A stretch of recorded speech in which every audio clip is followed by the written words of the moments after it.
and sustaining us even now and into the future. So it's a very wonderful occasion, and I'd like to congratulate all the participating schools and all the participating students for being found worthy to come in at this stage to learn, contribute your own quota to solving and managing the problems of the environment.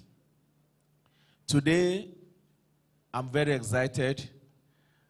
In the few minutes that I've been here and listening to the speaker, one of the speakers for today, I thank God already that I came. And I want to ask all of us to be very attentive, to take away something tangible, something that can define lives out of this meeting today. I'm glad to note the caliber of men and women that are here today to share their thoughts and to help us to put in perspective the theme of this program. Recently, the act that will govern the petroleum industry has been passed, and in the early stages of putting our acts together to be sure that we get maximum mileage from the act, this kind of lecture is very good coming at this time, because it will open up to us opportunities that perhaps we don't even know exist. And I believe that we also learn a few things about what we need to do to take advantage of the act. So today is a very wonderful day, and I started well, and I believe that at the end of today, we'll all be glad that we came. Thank you very much for coming, and I wish that we can have more of this. Thank you. Thank you so much. The distinguished chairman of this special occasion. While he was speaking, a very senior fellow of Nigerian Environmental Society just stepped in and sitting by another very strong foundation member of the state chapter, who is the chairman of this occasion. May I have the pleasure of announcing the arrival of Dr. Udoma Michael, FNES. He is representing Dr. Musa Zagi, who is unavoidably absent. And of course, representing him is, of course, who I call the 2IC in Delta States of the Nigerian Upstream Petroleum Regulatory Commission, because he's the HSE manager, Health, Safety, and Environment Manager, the Oga Patapata of them all in charge of the environment. He's going to tell us what the Petroleum Industry Act provides for regulating the environmental component of oil and gas industry. So those of you who are online listening to us, you will be hearing from the horse's mouth the regulatory activity of the environmental component. But before he comes to speak at all, take his keynote address, I would like also to recognize the representative of the state coordinator of the Nigerian Midstream and Downstream Petroleum Regulatory Authority. No other person than my good friend, engineer Victor ohwodiasa, who is unavoidably absent, but of course, doubling for him to represent him is my very good friend, who is also the HSE rep in Delta State under the authority, Mark Ladini. It's a pleasure. So without much ado, Mark Ladini, on behalf of the authority in Delta State, will be telling us, giving us a good message and some moral support as partners in progress with NES. Ladini, Mark, please. Come forward. We can do better. Let's clap for him. Let's clap for him. The chairman of this occasion, the representative of NUPRC, other invited guests, I guess good afternoon. We came a little bit late, so I want to apologize for that. And on behalf of the State Coordinator, Engineer Victor, I want to thank you all for this invite. I want to say we always appreciate when invited to meetings, conferences, workshops of people that don't only care about the environment now, but also how to sustain the environment for the unborn. So it's a good thing. That's why we are happy to be here representing him. As we all know, the environment has been at the receiving end of man's activities. Virtually all our space have been polluted, impacted in one way or the other. So man had to take care of his environment. If not, we are living in a time whereby Mother Earth will have to react, whether we like it or not. So since from 1972, as we all know, when the issue of environment becomes transnational and the awareness becomes pronounced, many treaties and conventions were passed by the world body, which Nigeria has ratified but a few. Also, we also have our own laws here. Many petroleum laws right from the 1960 to 2021, where we passed the recent Petroleum Industry Act, which produced two regulators in the sectors, one for the upstream and one for the midstream and downstream. And the Petroleum Industry Act is somehow holistic in nature, looking at both the governance, regulatory, legal, and also the fiscal requirement for taking care of our impacted environment. It comes with different provisions.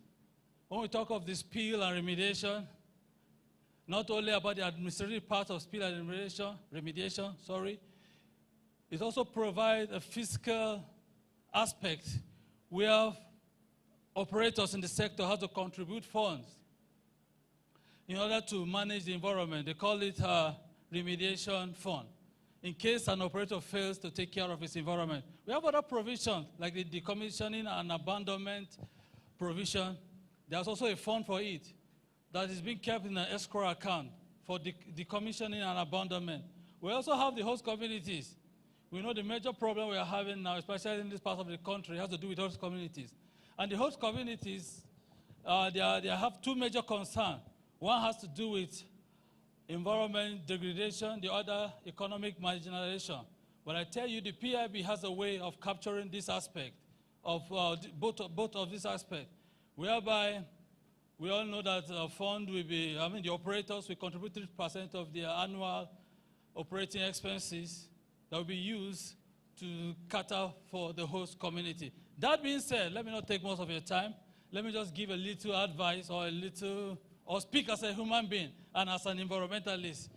Look at our society, you don't need to go far to see how the Mother Earth is reacting. You don't need to go far. We just experienced flood, quite recent. I went to, the college just some few days back. I saw some people queuing up. I asked, why are these people queuing up? They said they are refugees. So all these things have multiplying effects in one area or the other. Also, it has multiplying effects affecting our life, whether we like it or not. So we have to come together to save the Mother Earth. Presently, as we are here having our workshop, we all know that the COP27 in Egypt, Conference of Parties that is taking place in Egypt, has come out with different things that will help us solve or maybe take care of our environment. One of those things that I love so much is an African Carbon Market Initiative. I think I want to encourage us as environmentalists here to see how we can put our house together, because Nigeria has shown interest with other countries to partner And the world board is ready to partner with Nigeria in such things. So we have the carbon market now. As environmentalists, let's look at how we can help our communities to participate in this carbon market. We also have the strategic and sustainable energy transition concept, moving from other fuel that have less carbon footprints. So, I mean, it's a call for us here in Delta State as environmentalists to come up with something. We have a lot of landfills that can produce FLG.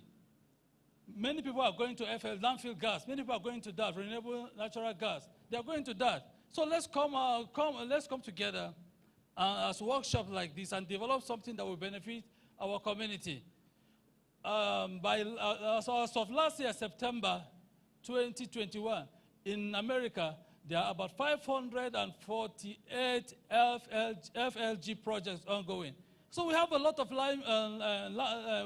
of waste here in Delta State that can generate powers not only for our vehicle but for electricity. Let's begin to look into that and see how we can be sustainable. Before I round up, I want to say, let's not only look outside, but also what are you doing as an individual to sustain your environment? They say you should what? Think global and act.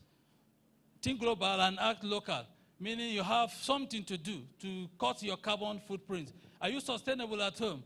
If you're not sustainable at home, you come here to tell us to be sustainable. So you have to start something yourself. Be sustainable at home. Try to see how you can cut your carbon footprint. I want to say thank you for this invite once more. I want to thank the chairman of the chapter here and everybody that is present here to put our heads together to make something out of it. I want to conclude by saying, let's lend a hand to save the planet Earth. For Mother Earth needs each and every one of us. Thank you. Let's clap, let's clap, let's clap, let's clap for this wonderful tree. That good message was quite apt and is quite challenging to all of us. That before we can talk about sustaining the environment, sustainability and sustenance of the environment, it should begin with me and you. Me and you, that's the most important thing. Not about what government is doing, but about what me and you are doing. Without wasting your time, we are doing well with time management so far. After the paper presentation, after the goodwill presentation, we'll quickly take our guest speaker so that the question and answer session can be taken together. If you don't mind, Mr. Chairman of the occasion, I seek your indulgence on that. So I would like to invite my good friend, representative of the Operational Controller, Nigerian Upstream Petroleum Regulatory Commission in Delta State. My fellow. So we are fellows, so we call ourselves fellow. Please come forward and give your presentation. In 30 minutes, you will be hearing from the horse's mouth how the environmental component of oil and gas operations are being regulated under the new dispensation of the Petroleum Industry Act. Thank you so much. You're welcome, my fellow.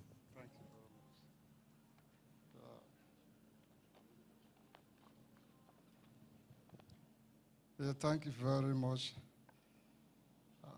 As my friend and my colleagues has already apologized, I want to say sorry for coming late.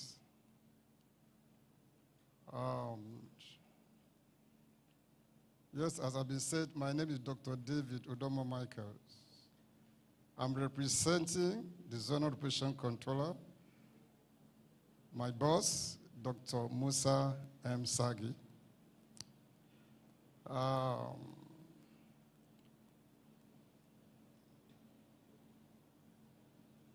The chapter chairman, NES Delta State, the executive, and all members of Nigerian Environmental Society, Delta State chapter, the chairman of the occasion, and other invitees. Welcome. It is my pleasure to thank you for the invitation, the warm reception you have accorded to us. Ladies and gentlemen, the chosen topic for this year's workshop is very apt, current and important to environmental experts, consultants, professionals, and all affiliated with environmental matters in the Nigerian oil and gas industry. I'm hopeful that this double-edged epistle shall bring to bear adequate information on the title as anticipated by all present. The topic to be explained this morning in this keynote address or speech is regulating the environmental component of oil and gas operations under the 2021 Petroleum Industry Act. And I want to look at the objective of the act. The Petroleum Industry Bill, which lingered for almost 20 years before signed into law on the 16th of August 2021 by Mr. President Muhammadu Buhari, now called Petroleum Industry Act, has the following objective: to establish efficient and effective governing institutions with clear and separate roles in the Nigerian petroleum industry, promote transparency, good governance, and accountability in the administration of the petroleum resources in Nigeria, and then foster a business environment conducive for petroleum operations, usher in far-reaching reforms to the governance, administrative, regulatory, licensing, and fiscal framework of the Nigerian petroleum industry to ensure optimal performance in the industry.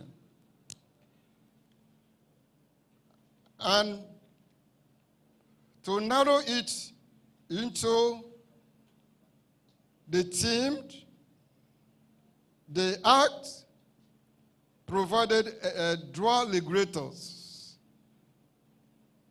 and that is the Upstream Petroleum Regulatory Commission, otherwise called the Commission,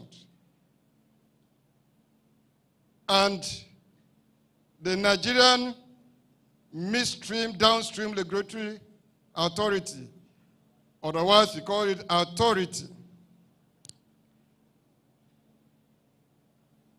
And they have defined and clear functions and saddled with the responsibility of promoting healthy, safe, effective conduct of oil and gas operation within the upstream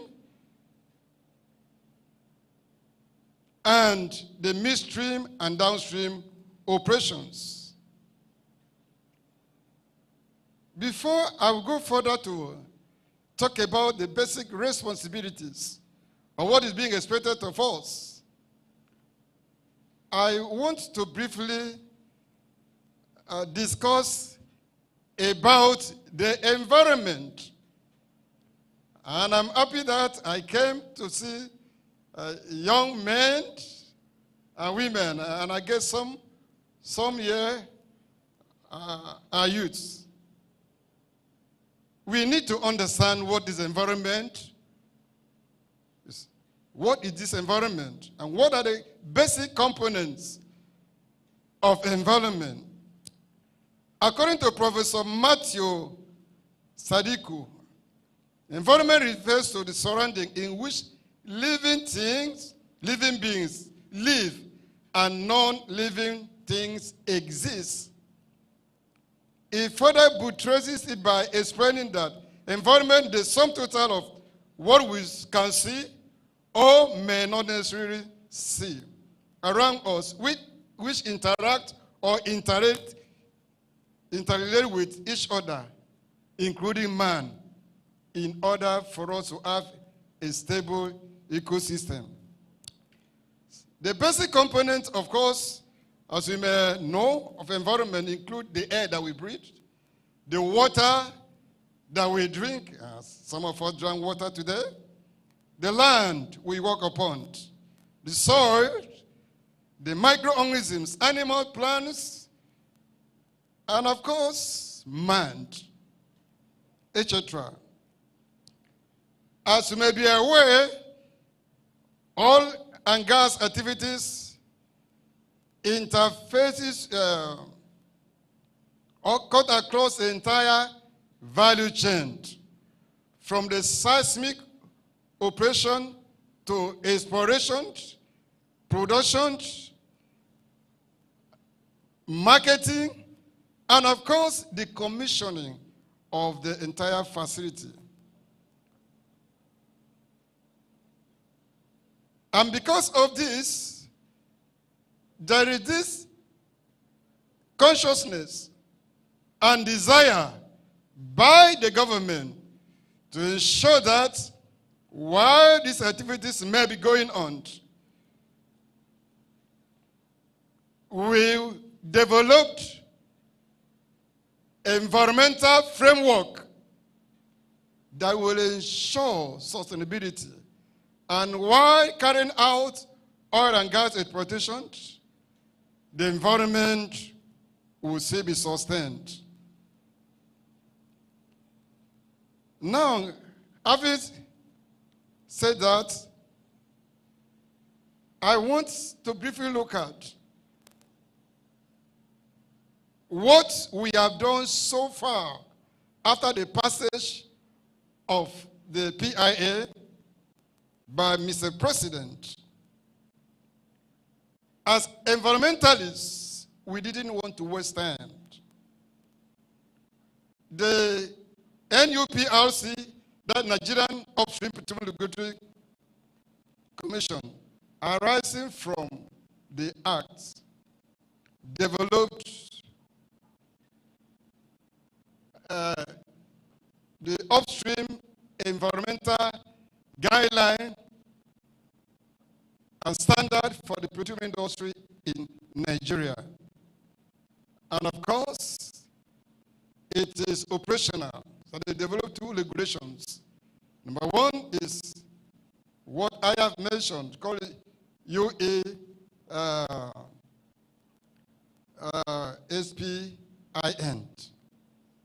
And then also the Host Community Trust Fund.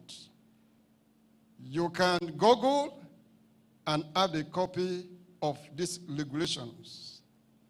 And that is being produced by the Upstream NUPRC. And I know that the NMDPRA is working towards also producing relevant regulations that will bind, that will guide us in our operational activities.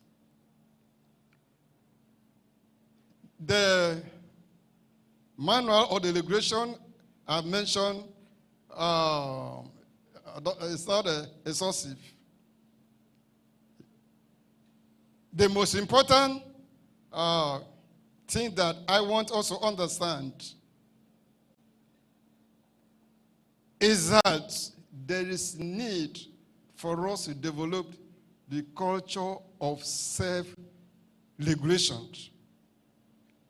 In as much as we have put some regulations in place, what is very fundamental is for companies, institutions, organizations to develop the culture of self-regulation.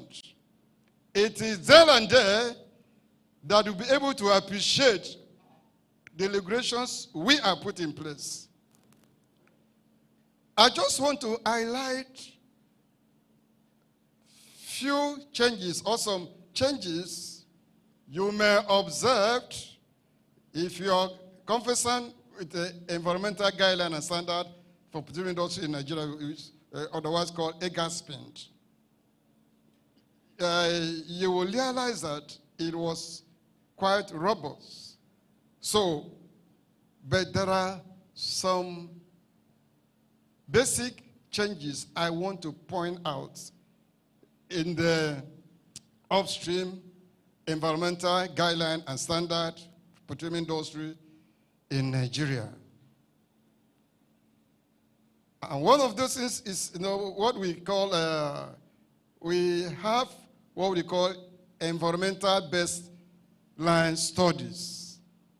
Then ecological seabed survey and environmental risk register. There are three fundamental terms. Aside other modifications, which I'm going to mention in the course of this speech. What do we understand by environmental baseline studies? When you want to carry out an exploration,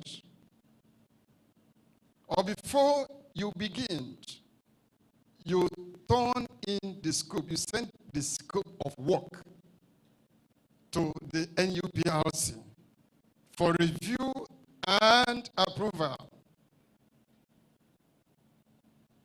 That is, if the number of wells or exploratory or appraisal well is less than 3, that is when you need to carry out the EBS, Environmental Baseline Studies. And of course, within the onshore and the swamp area. When the scope is being approved, you go to the field, and then from there the drafts before final approval.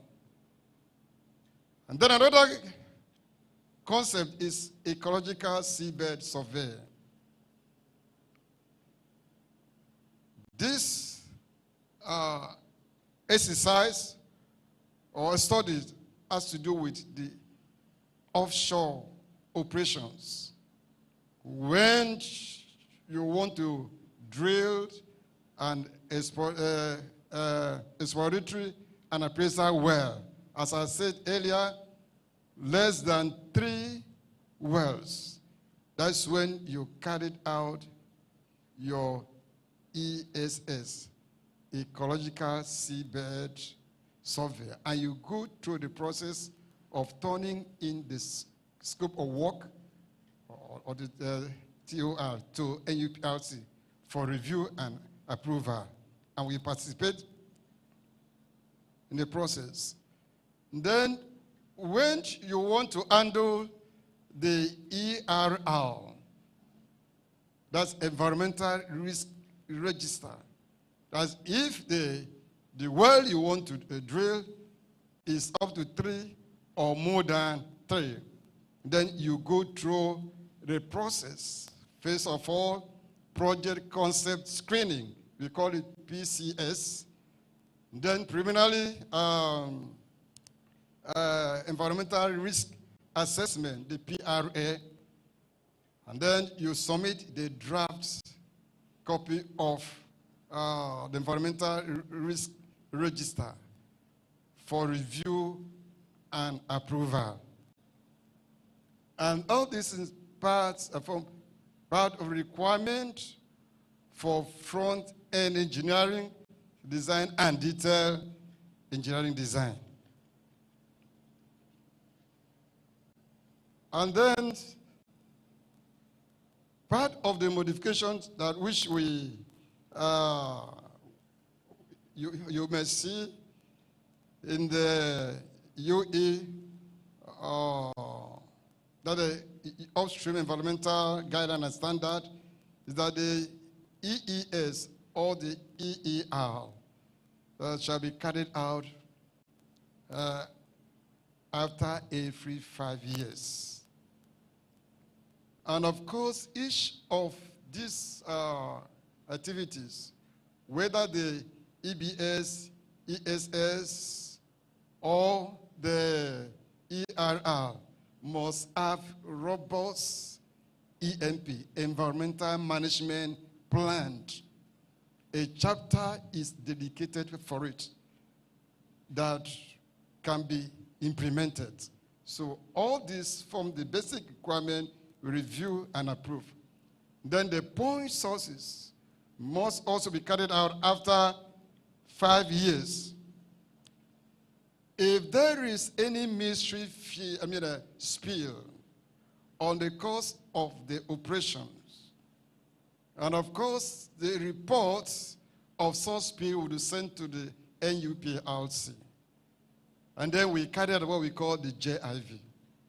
At the end of the JIV, we will really ascertain or know whether it is a mystery spill or not. If it is a mystery spill, the operator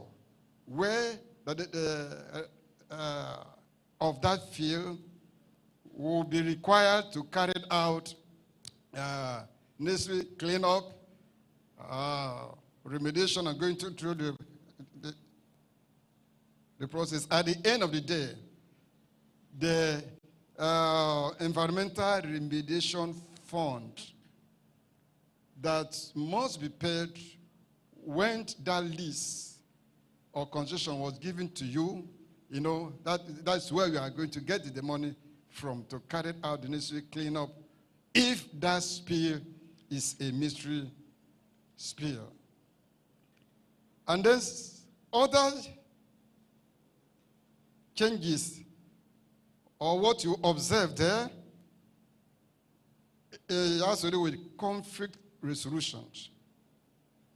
If there is any conflict, either, you know, in terms of environmental damage and compensation is required, it is expected that the company or the petitioner will establish direct contact with the company and find ways of resolving it. However, if it's not being resolved at that stage, they will touch base. They can touch base with the commission for further negotiation. Of course, we are unbiased arbiter in this case. But if at the end of the day, it's not resolved at that level, in other words, if direct negotiation fails, there's what we call arbitration and commission's alternative dispute resolution center located at number 7 Kofi Abayomi, where the DPR used to be. So we have the ADR there, what we call arbitration, the commission's alternative dispute resolution. And then if at the end of the day, the petitioner is not satisfied, it can proceed for litigation and carry out litigation. So these are the ways, and it's captured in regulation. And then on the processing fees, sanction, and fines, that is really part 8 of the UE gas spend. And that has to do with, if you, part of it, but not limited to this. So if you fail to report spill incident, late reporting of oil spill, making false or incomplete representation regarding volume of spill, and failure to carry out the JIV on time, and vice versa. There are so many of it there. If you go to part A, you will see, and you pay in dollars as bets. I want to say the major interest is not just this money that operator must pay. The interest is that we do not want you to pollute the environment. Self-regulation, as I mentioned earlier, it is the key. And if you don't comply, then we will invoke sanction against your operating company. And I just want to talk briefly about the host community trust fund. And I'm happy that I've seen my friend here, who is an expert in negotiating with the community. You know, he must have seen the challenges, you know, and vice versa. So the essence of this regulation, and this is a copy of it. You can Google or browse, you can see a copy of it. So the essence is to make sure that we will have a conducive operational environment where oil and gas activities will not be hindered, and also where the host community will be adequately developed. So 3% OPEX, operational costs, is set aside to ensure that the community will be developed, and that if for any reason we experience some maybe what we call sabotage within that operational area that may show the negligence of the host community, the source will have an effect on the 3% OPEC. And of course, there are some segments in the host community trust fund. We have the board of trustees, management committee, and then advisory board. So those are some of the basic components there. Well, if I may say, I want to say lastly, but I somehow want to say I want to sincerely apologize. I mean, advise that every practitioner, consultant, and members of NES get a copy of Petroleum Industry Act 2021. Get the copy of the Upstream Environmental Guidance and Standard for Petroleum Industry in Nigeria. Get a copy of the host community trust fund and digest it so that you understand what the law is talking about. You may be a consultant, you may be a student. Of course, you can't be an effective consultant if you cannot digest these regulations. And if a student, your understanding of what regulation, what the law is talking about, will guide you in your research work and what you may need to do. I got my PhD not too long, that's 2020. What informed me on the project topic that I choose was my getting to know that was my getting to know, I don't know, was my getting to know what the United Nations Sustainable Development Agenda was talking about. And then I realized the issue of carbon emissions, and like my colleagues were talking about, and then the research work that will be relevant to the society, relevant to the nation. And I had to integrate the GIS and remote sensing to carry out change detection of protected forests in a state in Niger Delta over the period of 31 years. At the end of the study, it was quite amazing. I saw the level of spatial changes in the forests of Akwa Ibom State in particular, because that is where I base my work. And also carried out, it is said to find out the quality, the changes in terms of vegetational quality, so that we know whether carbon dioxide in the air is high or low, based on the basic principle of photosynthesis and respiration. My finding showed that the level of fragmentation of the forest reserve was very, very high. Then there was a reduction in the quality of vegetation using what we call the NDVI, that normalized different vegetation index mapping. And at the end of the day, I linked that up to global warming, because I discovered that the level of carbon dioxide in the air was really high. And of course, if you understand the basic principle of the affinity between carbon and oxygen, ozone layer, that's ozone layer, is just oxygen. So the affinity of carbon, due to the concentration of carbon dioxide in the air, cause a shielding effect of the ozone layer, causing radiation to hit the environment. And of course, in the Arctic region, it can lead to de-icing and increase in the volume of water. That's why we experience flooding. Okay.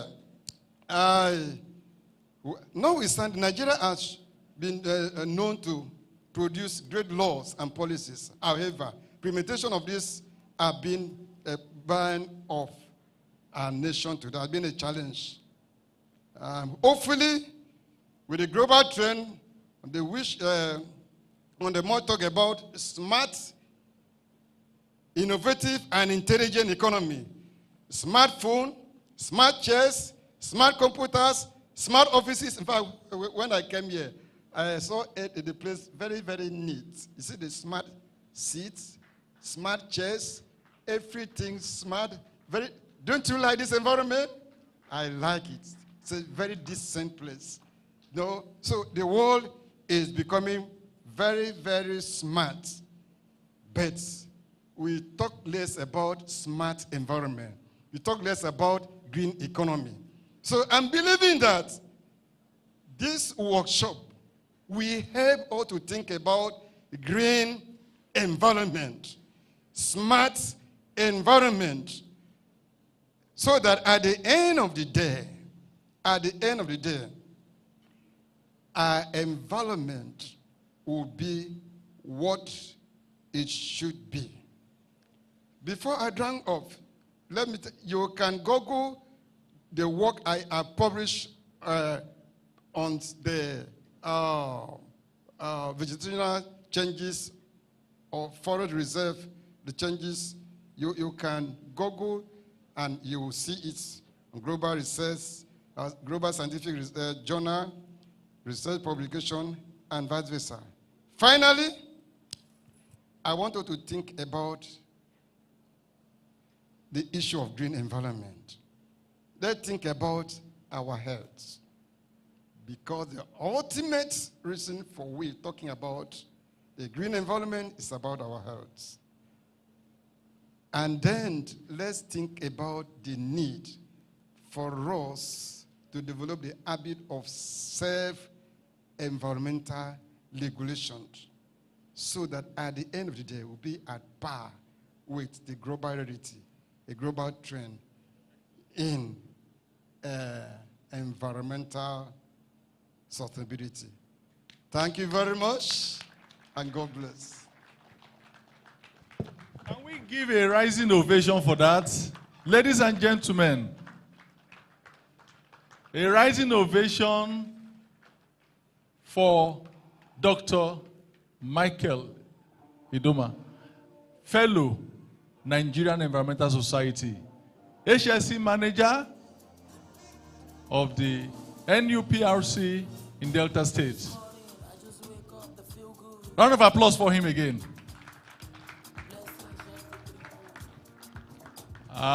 We will be, before we, just to put you on notice, before my good friend, Mr. Alexander Uzere Ukoko come to speak. Let's sit down, please. I would like to specially acknowledge Pastor and Mrs. Emmanuel Oludele. Mrs. Emmanuel Oludele, can we want to celebrate you? Just stand up, let's celebrate Mrs. Emmanuel Oludele. Hallelujah, hallelujah. Thank you so much. You see, when the HSC manager said it's in a smart environment, it shows that NES is taking the lead for green environment, smart environment, sustainable environment. Thank you so much. Permit me to break the ice and inform you that we have 4 schools that are tying, and we need to untie them. We have the quiz master waiting for us, Mr. Godwin J. Birma. Can we see Mr. Godwin Birma? You will follow him once I mention your name. Akporohwo, SA of Redeemer Prime Secondary High School. Can we see you? Please follow Mr. Birma. 15 minutes time, you come back to know your position. We have young Soro Nado Emmanuel of Deeper Life High School, Opete. Where are you? Go and untie yourself. We have Ajogu Stefina, Moorfield High School, Ekpa. Then we have Ine Washington. Where are you? Of Notre Dame College, Isokoman. Please go and untie yourself quickly. I had the pleasure of having our guest speaker of the day, who is an expert in community development, sustainable development, and community issue. Please, we'll allow him to sit down and talk so that we don't stress him honestly. Thank you. A round of applause for him, please. So, thank you very much. Standing on existing protocols. But before I go into my presentation, I want to do an energizer with all of you so that we can wake up a little bit. Please, as you are seated, straighten your back. We are going to do the Grand Old Duke of York. I'm sure some of you remember it from your primary school days. So just watch what I will do. The Grand Old Duke of York, he had 10,000 men. He marched them up to the top of the hill, and he marched them down again. And when they were up, they were up. And when they were down, they were down. And when they were halfway up, they were neither up nor down. So we are all going to do it together. Starting now. The Grand Old Duke of York, he had 10,000 men. He marched them up to the top of the hill, and he marched them down again. And when they were up, they were up. And when they were down, they were down. And when they were halfway up, they were neither up nor down. Thank you very much. All right. So at this point, I want to digress a little bit to show you some pictures. I'm here to do a PowerPoint presentation, and I hope you will please endure to watch with me. So this is a quote from the former CEO of Unilever Worldwide, Paul Polman. And he says, by choosing to destroy our environment for selfish wealth, we unwittingly destroy the future of our children. And let me tell you the truth about community development. For some of you that are students here, when I was your age, I wanted to be a medical doctor. I studied very hard. I went into University of Ibadan. I graduated with medical physiology. But as life carried me on, I found myself going into development work. Some of you that are sitting down here will find yourself becoming doctors, engineers, but there's an important message that was passed here by some of the speakers. And they said, you have a part to play in protecting what? Your environment. It might not be stopping fire, bunkering crude.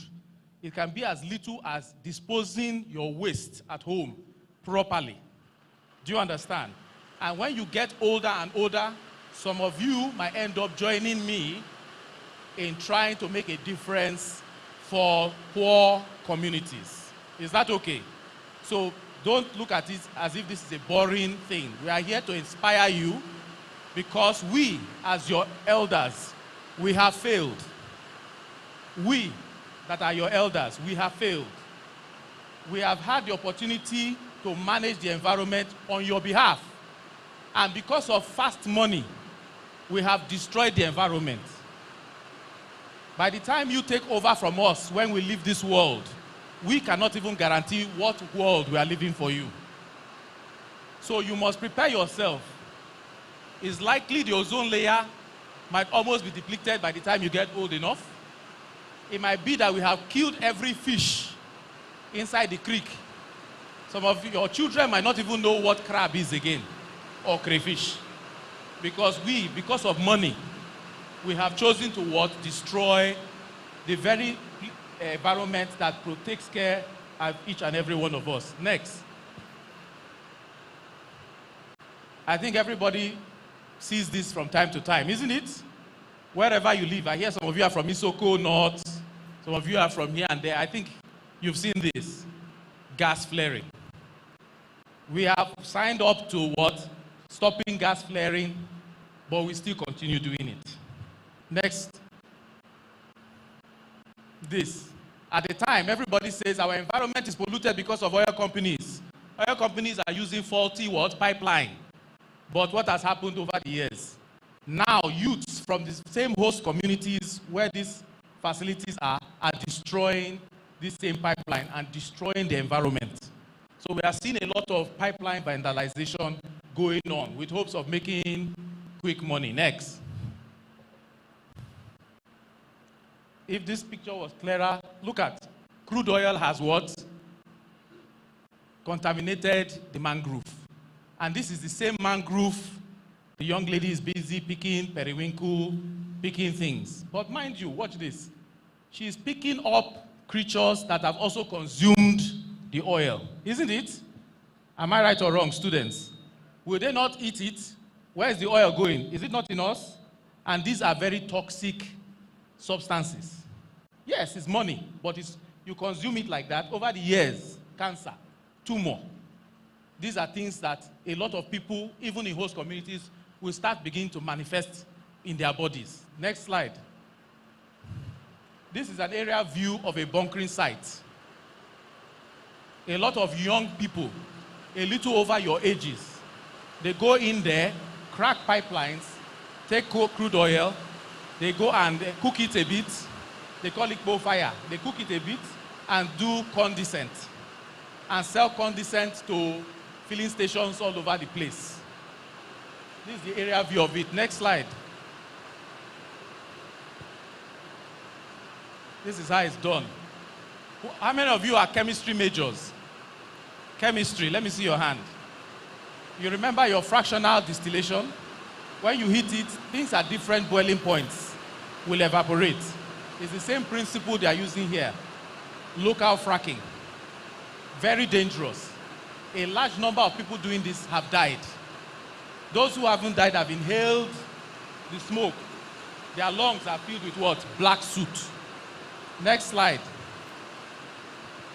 When the military goes in to try to destroy those camps, they too add to the environmental problem. They set it on fire as well. And billows of dark smoke goes into the air. Next slide.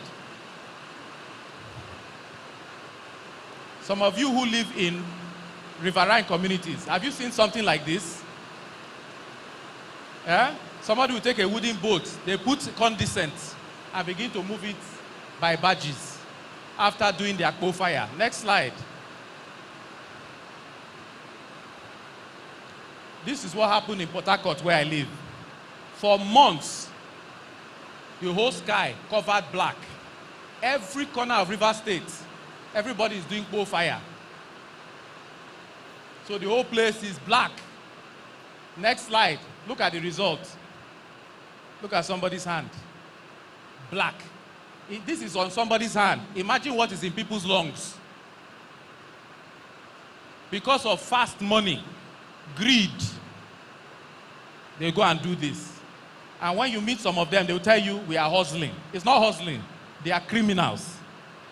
they are also destroying the environment that you are supposed to inherit tomorrow, so that they can put some money in their pockets and while away their lives. So we want you to understand, many of you are protected in your schools. Many of you are protected by your parents. Very soon you will come into the real world. A real world where there are people divided to haves and have-nots. Those that are have-nots in rural communities, they go into ventures like this in order to survive, because there is no more swamp fish in the river, no more periwinkle to pick. So they go into any sharp business. Many of you remember kidnapping. That also was an antecedent of what? Poverty. So a lot of them are going into this business. You need to know the world you are coming into, so that if you wish to bring positive change to your lives and the lives of your children yet unborn, you need to prepare yourself for this kind of reality. Next slide. So I will now go to my presentation. Sustainable development in the context of the PIA. I say this because sustainable development we know is lacking in the Niger Delta. We all hear about monies, trillions of naira spent, monies blown into the wind. If you go into the communities where they say they've spent 800 million naira, you will ask people, where's 800 million? There is no evidence of any money spent at all. And as long as the community people are not empowered to escape poverty, what will happen? They will still go back to what? Destroy the environment. And that is, there might be nothing left for you when it is your time to take over from us. Next slide. This is just my background. Like I said, I started out in the medical area, moved into teaching. So I became a teacher like your teachers here. From teaching, I got into the US government in one of their educational programs across Nigeria, Kenya, and Southern Sudan. So that's where I've worked doing developmental work, starting with USAID. Moved into the Niger Delta. I worked for several non-governmental organizations. And what our job was simply to empower communities to identify ways to escape poverty. Less reliant on the oil industry, more self-reliance on themselves. And then from there, I have been privileged to have consulted for several oil companies, LNG, Total, Shell, all of it under sustainable development. So as I go along this slide, you will see pictures of communities so that you can see the realities. Next slide. So what is development? My own simple definition is positive change. Not just change, it has to be positive. Some people say growth, some people say progress. But if there's going to be positive change, it has to be something you can visually see. So development is not something people talk. When you go on television, they say, oh, NES has just constructed something million this. What is proof that they actually spend the money? Is it not when you see it? Isn't it? So development is not something you can hide. It is something that is visual. You can see it. But in the Niger Delta's real sense, it has remained the same. Nothing has changed. If you go to rural communities, it is still the same. Upon how many companies will claim we've done this, we've done that, we've done this, most of them still look the same as they were even in the 1970s. Nothing has changed. And there are several reasons for that, and we'll get into that. Is the next thing here. Only very few people in those communities are benefiting from it. The vast majority of poor people are not impacted by some of the developments we are claiming we are doing in the Niger Delta. You have certain individuals who have positioned themselves as benefit captors. Anytime an oil company is coming, it is them that is coming in front. They make the loudest noise. Their hope is to hijack whatever monies are coming so that they can take care of themselves. And they leave the widows, the orphans, the youths, they leave them there in abject poverty. So this is the reality of the Niger Delta, where a few benefit and the majority are left to remain in poverty. This is the reality of the world we are living for you, where very few people steal and they are never held to account. So for sustainable development to be achieved, you have to maintain that positive growth, that positive change, so that not only will it benefit you, it will benefit your children and generations yet unborn. Our environment is something God gave to us free of charge, so that we can pass it on to our children, then our children to their own children. But because we want to become millionaires, fast, fast, quick, quick, no work, I don't want to labor. I want to do something bad, make money. I want to hustle. Some of you young people use that term here. Hustling is not a profession. Do you hear what I'm saying? Hustling is not a profession. That is what a lot of people say they want to do. But at the end of the day, they compromise what you could leave for your children. Even for their own children, they don't care. They want to drive expensive cars and live in expensive houses. Some of the benefit captors in the communities who are representing communities today, they live in Warri. Most of them have not even gone home. But when it is time for oil companies to go there, all of them will enter boats. They want to go back to the community and say, yes, I am the main person in this community. Whatever you want to discuss, don't discuss with them. Discuss with me. All in a bid to what? To steal whatever they can for themselves. Next slide. This is how people live in rural communities. Some of you live in the city, in urban areas. People don't have good, clean drinking water till today. They get their clean water from rain. And even that rain, when soot goes up, what happens? Chemistry guys. Acid rain, very nice. You're a good chemistry chap. Acid rain comes down. So people are still drinking the contaminants that are going into the air. You have people living in thatched houses, thatched. That is the reality.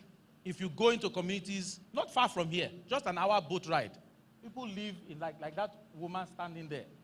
Some others manage to get a few nairas for themselves and open small shops where they sell goods, biscuits, sweets, and other things. Some decide to become farmers, but because the ground is not that fertile, they just scrounge a living doing agriculture. Some others go into illegal business like lumbering. Communities tell them to pay a certain amount, let them enter into the forest and cut down as many trees as they want. So when we talk of environmental degradation, it's not just oil companies. Communities are also encouraging all these lumberers to go and cut down mangrove trees for firewood. Most of the firewood, the red mangrove, they use for firewood. That's what is happening today. So even our own communities are not well enlightened about what their role is. So they are just destroying their own environment. And I will give you a classic example. There is a community not far from here called Pepeama. And when we got there, they said, our community is sinking. I said, how do you know it's sinking? What is causing the sinking? They say, oh, because of oil and gas activities. That is the common man's talk. The reality is they did not know that the ocean level is what? It is calculated that by 2050, most coastal cities will be underwater. The east coast of the United States, including Miami, part of it will be underwater. Jakarta, Indonesia, Philippines, Lagos, they said, is also going to be underwater. If you go into Lagos and climb a very tall building in Lagos and look out, you will realize that the ocean is higher than Lagos itself. Lagos is actually below the sea level. So we are not helping the environment. We are more and more looking for money to destroy it even more. We don't even care. And that is why we are saying, what future would we live for you? What environment will we live for you? The sooner you are enlightened about what we are doing to your legacy to come, it might inspire some of you to want to take action. Because if you don't, what will you leave for your own children? Next slide. So before PIA came, what was? There was a certain time in the early 1980s, oil companies resorted to cash settlements. That was their understanding of what? Development. They wanted to have freedom to operate in a community. If chiefs come and troublemakers come, what do? Take this money. The people are happy, they go away for a time. If they come back because they are hungry again, what happens? More cash. Then things now started changing. The oil companies now decided to use direct intervention. That's between the late 1980s and the 1990s, where they now decided, okay, let us decide which project we want to do in a community. They get a chief to say, what project do you want? They say, I want stadium. Go and do stadium. Whether the community needs stadium or not. That was what was going on back then. That is why if you look at the Niger Delta, you see a lot of abandoned projects all over the place. Nobody asks for them. People are just building it. We need training center, training skills center. They go and start building things, waste millions of naira, put things inside there nobody will use. I will show you pictures of some of them, so don't worry.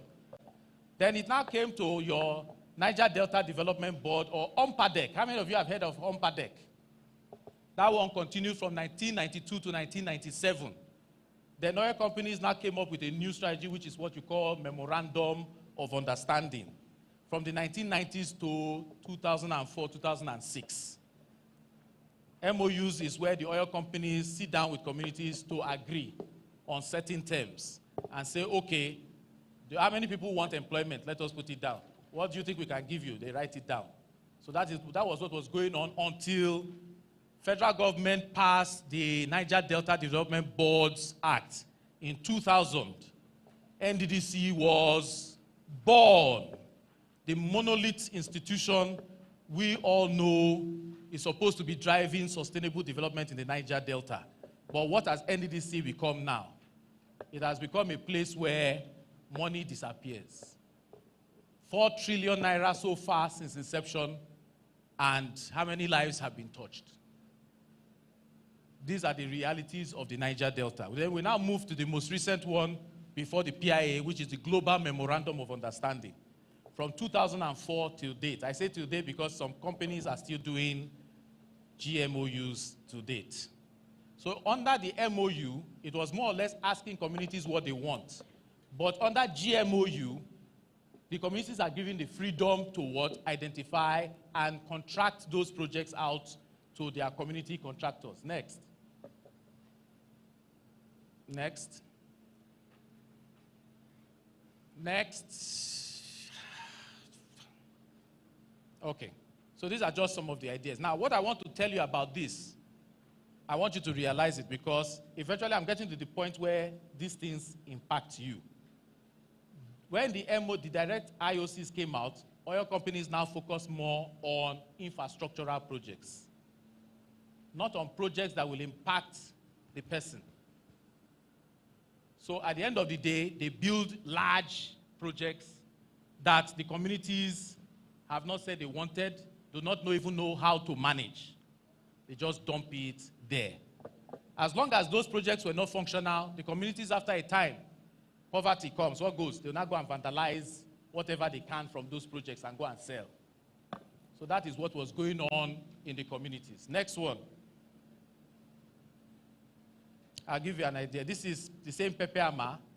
Very small community, not more than 5,000 people, living in thatched houses.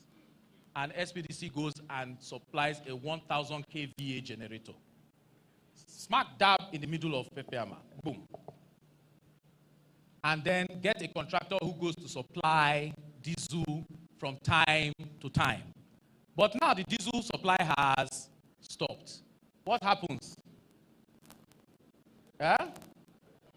No light. It has created a culture of what? Dependency. The people now don't know how to do these things for themselves. They are now relying on somebody to come and do it for them. So most of the development that has been going on in the Niger Delta has inculcated a habit in our communities where they just sit down and expect you to come and do something for them. We want work, we want work. Give us employment. Are you qualified? It does not matter. As long as I am from here, you will give me work. You will pay me 800,000 naira. Give him the job, he won't work. But at the end of the month, what would he want? The 800,000. Do you understand what I'm saying? So we have now created what? People who don't have any idea how to make things work for them anymore.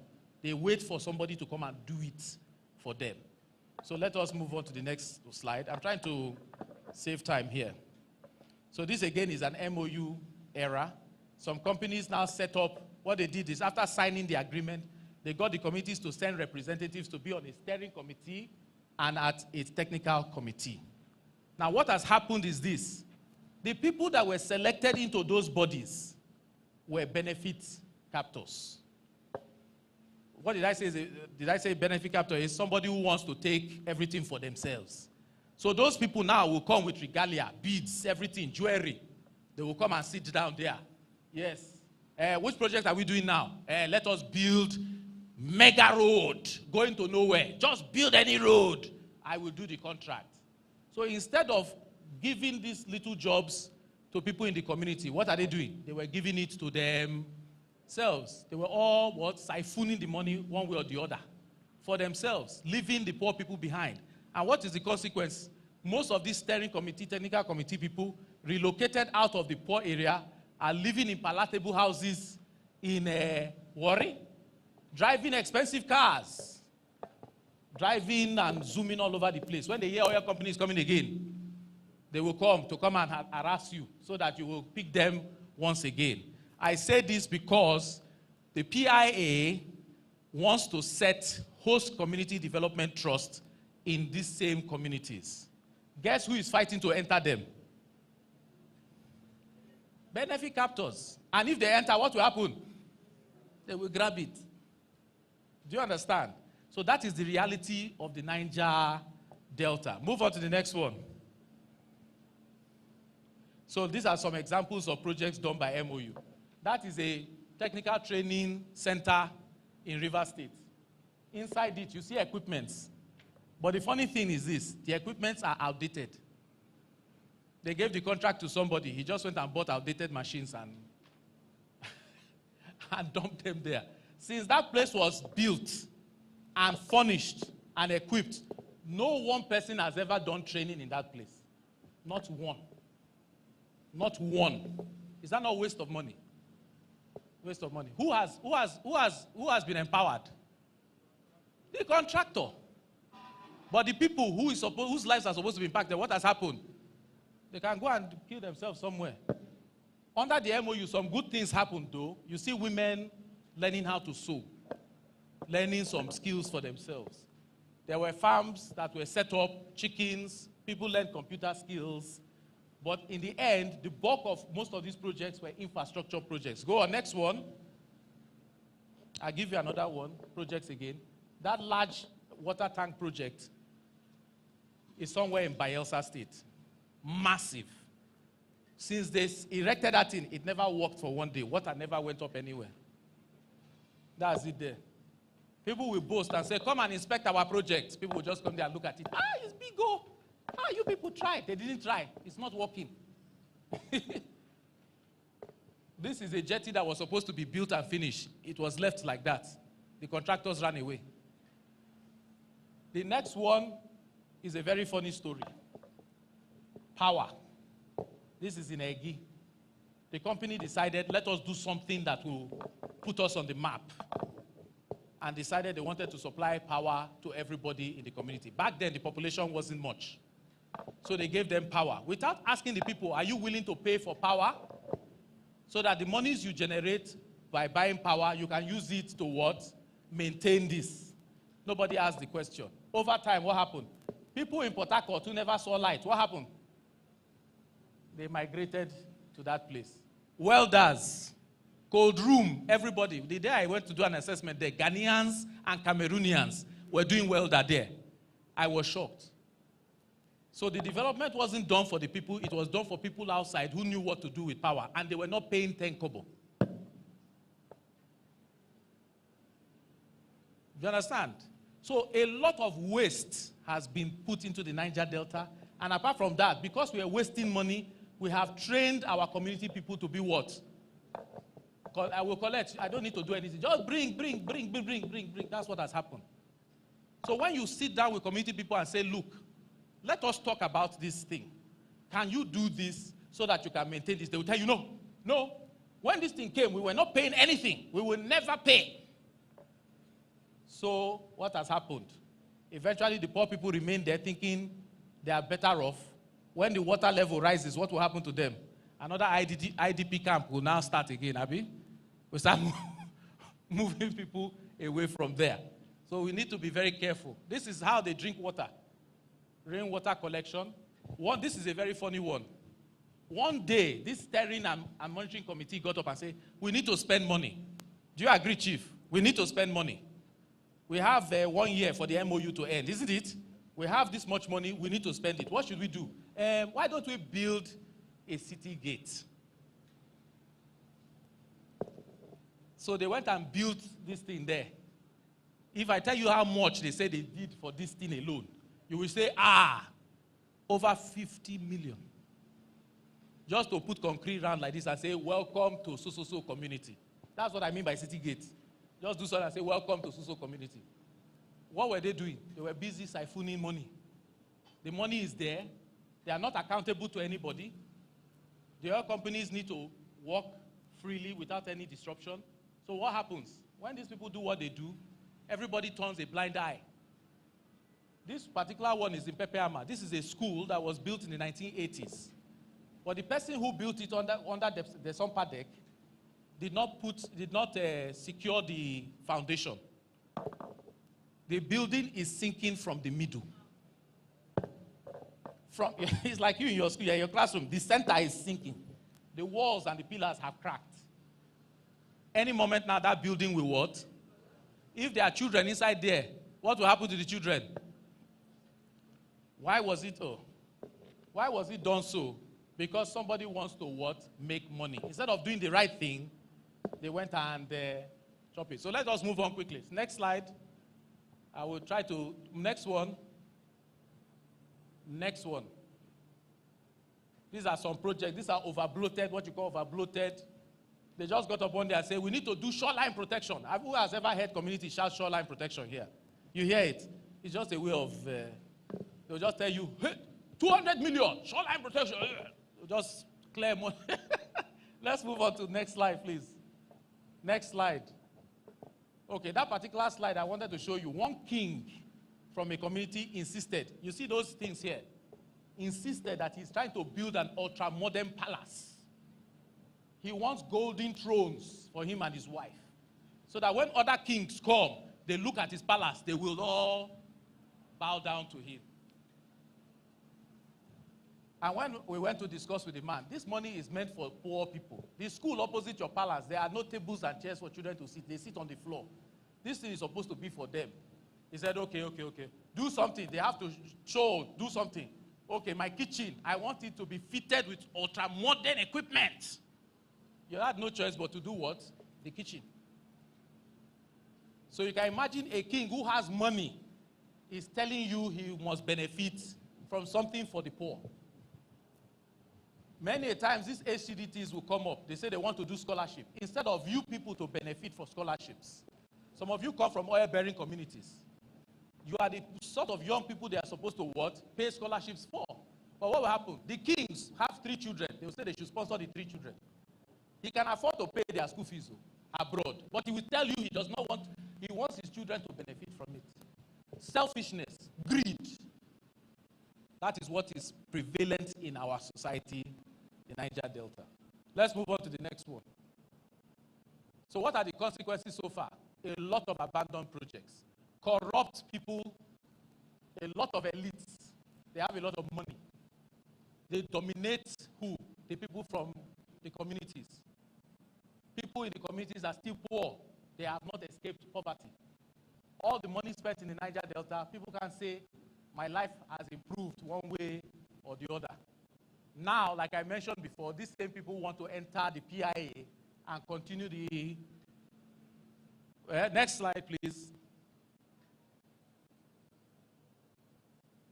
Let's go to the next one. So there is actually a foundation run by communities in Bayelsa State, Akasa. It's called the Akasa Development Foundation. in that foundation, it is young people like you that are running it. The chiefs decided to back away and let young people and women run it. I want to put a point to you people and to NUPRC. It is time we make sure benefit captors don't enter your program. There has to be criteria protecting what? Communities from what? These elite people. We need to have more women and more youths involved in community development so that the proceeds of the PIA, the 3% OPEX, will touch people in the rural communities. And that is what has been done by these people, and it works. Look again. Look at what they are doing with the fund they have. They are only getting 40 million from Start Oil. They've partnered with CBN. Go to the next slide. Let me just show you some things. Actually, Akasa is by the Atlantic Ocean off the Nun River in Bayelsa State. 19 communities. They are sharing 40 million, 19 communities. And they are making good use of that money to impact the lives of people in their place. Next. They are still successful till today. They have a secretariat office in Akasa. They don't have any office in Yenegua. Most of their kings, their chiefs, the big boys, they live where? In Yenegua. If you put the office in Yenegua, what will happen? Those ones will just walk over and what? But when you put the office where? In Akasa, those kings will not go. They don't go home. So if we are going to do ACDTs, let their office be where? In their communities. Let them, the other people who think they want to take money, let them sweat in worry. Let's now move on to the other one. Like I said, it is run by youths. Let's move on. Number 3. The top agenda. No, go back. Sorry. The top agenda of that foundation is what? Wealth creation. Listen. They just want to help their people make money. Not build and build and build. Do you understand what I'm saying? That's their plan. For them to be able to create wealth. Move to the next one. When they want to decide what projects to do, they get all the women, the youths together. I have been to communities here in River State. Men will say, we don't want women sitting with us. According to our tradition, men and women don't sit together. What's the essence? Is to marginalize women. That's what they do. So that only them will sit down and cut the cake according to different sizes. But over there, women have equal rights to sit down with the men to discuss about their future. Next. I'm speeding up. Look at it. When it is now time to do the contract, to do the project, they don't get a contractor. I will end soon. What do they do? They mobilize everyone in the community. Oh yeah, put your hands together. The youth will go and carry sand from the beach. They will now begin to do their project by themselves. The consequence of this is this. When you go to Akasa and ask them, who did this project for you? They will tell you it is our project. You know why? Because they put in their effort to do it. But all the communities I've ever been where they gave contract to a contractor, if you ask the people, whose project is this? They will say, it is that oil company. That is their project. So what am I trying to say about sustainable development here? I'm going to round up now. We must tailor the PIA to suit best practices that has been acquired from here and there. We must ensure that benefit captors don't hijack the process. We must make sure women and youths take center stage in determining their own fate. After all, we all agree in natural resource management, isn't it? That it is the youths that are here that will take over from us, isn't it?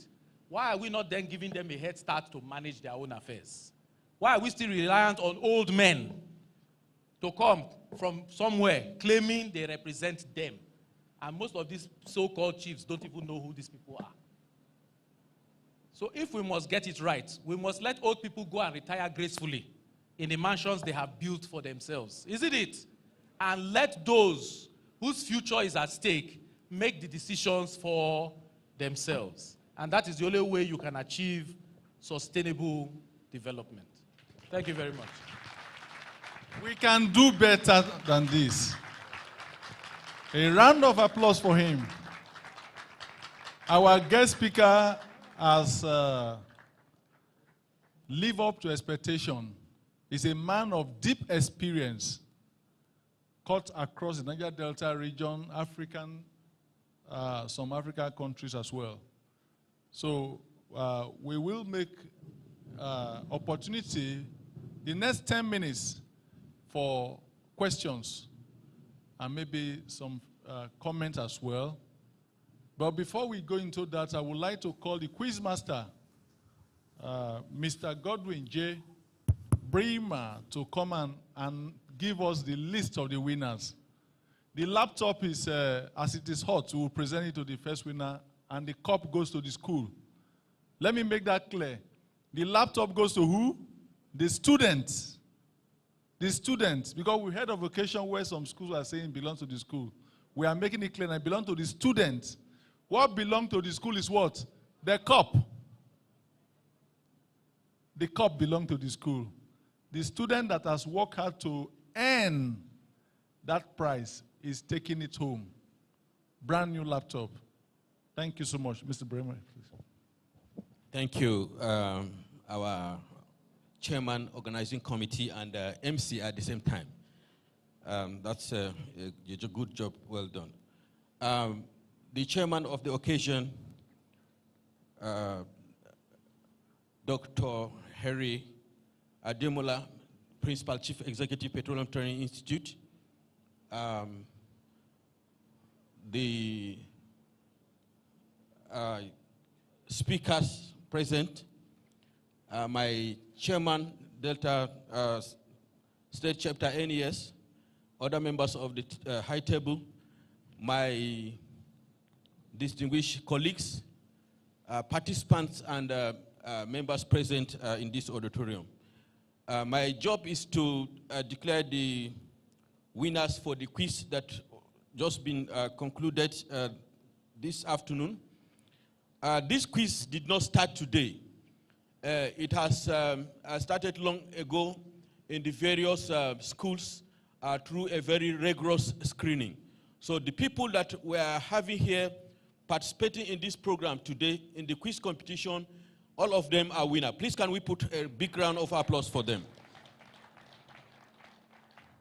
So before you see them here, they have demonstrated that they have the capacity to be in this meeting. And that's why they are here. Also, every other person that participated in this quiz this afternoon also, it's a winner. You are a winner. Please can we put our hands together for them once again. I was looking at the questions and I was asking myself that, Chairman, even some of us adults that are here, can we really answer some of these questions that are here? But these young environmentalists just did justice to some of these questions. So I want to celebrate you very well.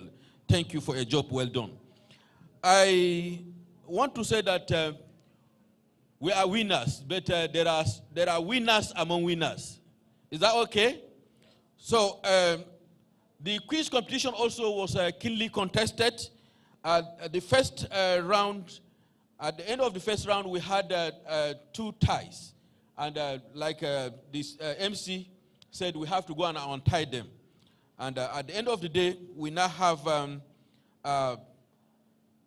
the third position. The third position went to NA Washington. NA Washington. Can we put our hands together for NA Washington? NA Washington came the third position. He came third position with a score of 47.1%. And NA is from Notre Dame College, Uzere. Also, the second position also came from Redeemer Prime Seat High School, Airport Road. And there's not any other person but Akporohwo Essay. Can we put our hands together for Essay, please? Where is Essay? You are not happy. Next time you are going to be second position, eh? I mean first position. So put your hands together for yourself and be happy. Thank you very much. The champion of the champions went to Deeper Life High School, Okwete. And no any other person from Deeper Life but Sorona de Emmanuel. Sorona de Emmanuel came first with a score of 58.2%. Please, can we put a round of applause for them? Thank you very much. So I will hand over the mic to the MC for further action. Thank you very much, and God bless you. Thank you so much, Mr. Bremer. Let's hold on to that champion first. Thank you so much. We will do that at the appropriate time, but let's of us have an interactive section just for 10 minutes. And your time begins now. There's a microphone on the table, and it's working. It will be rotating on the high table. You may wish to direct your question to anybody. Let me put it on now. Please come at me, put it on, please, so that this one will move around. Anybody has any question or comments?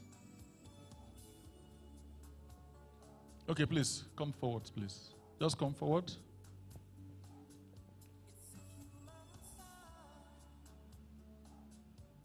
Ask your question quickly. Introduce yourself and ask your question. Good afternoon. I'm Sorona Emmanuel from Deeper Life High School. My question is, sir, in that Akasa Foundation, the Akasa Foundation, where they go like to dispute the issues that they want to resolve, that kind of thing, are there youths there too, or is just only the adult or the, yeah, like, yeah, I'm involved.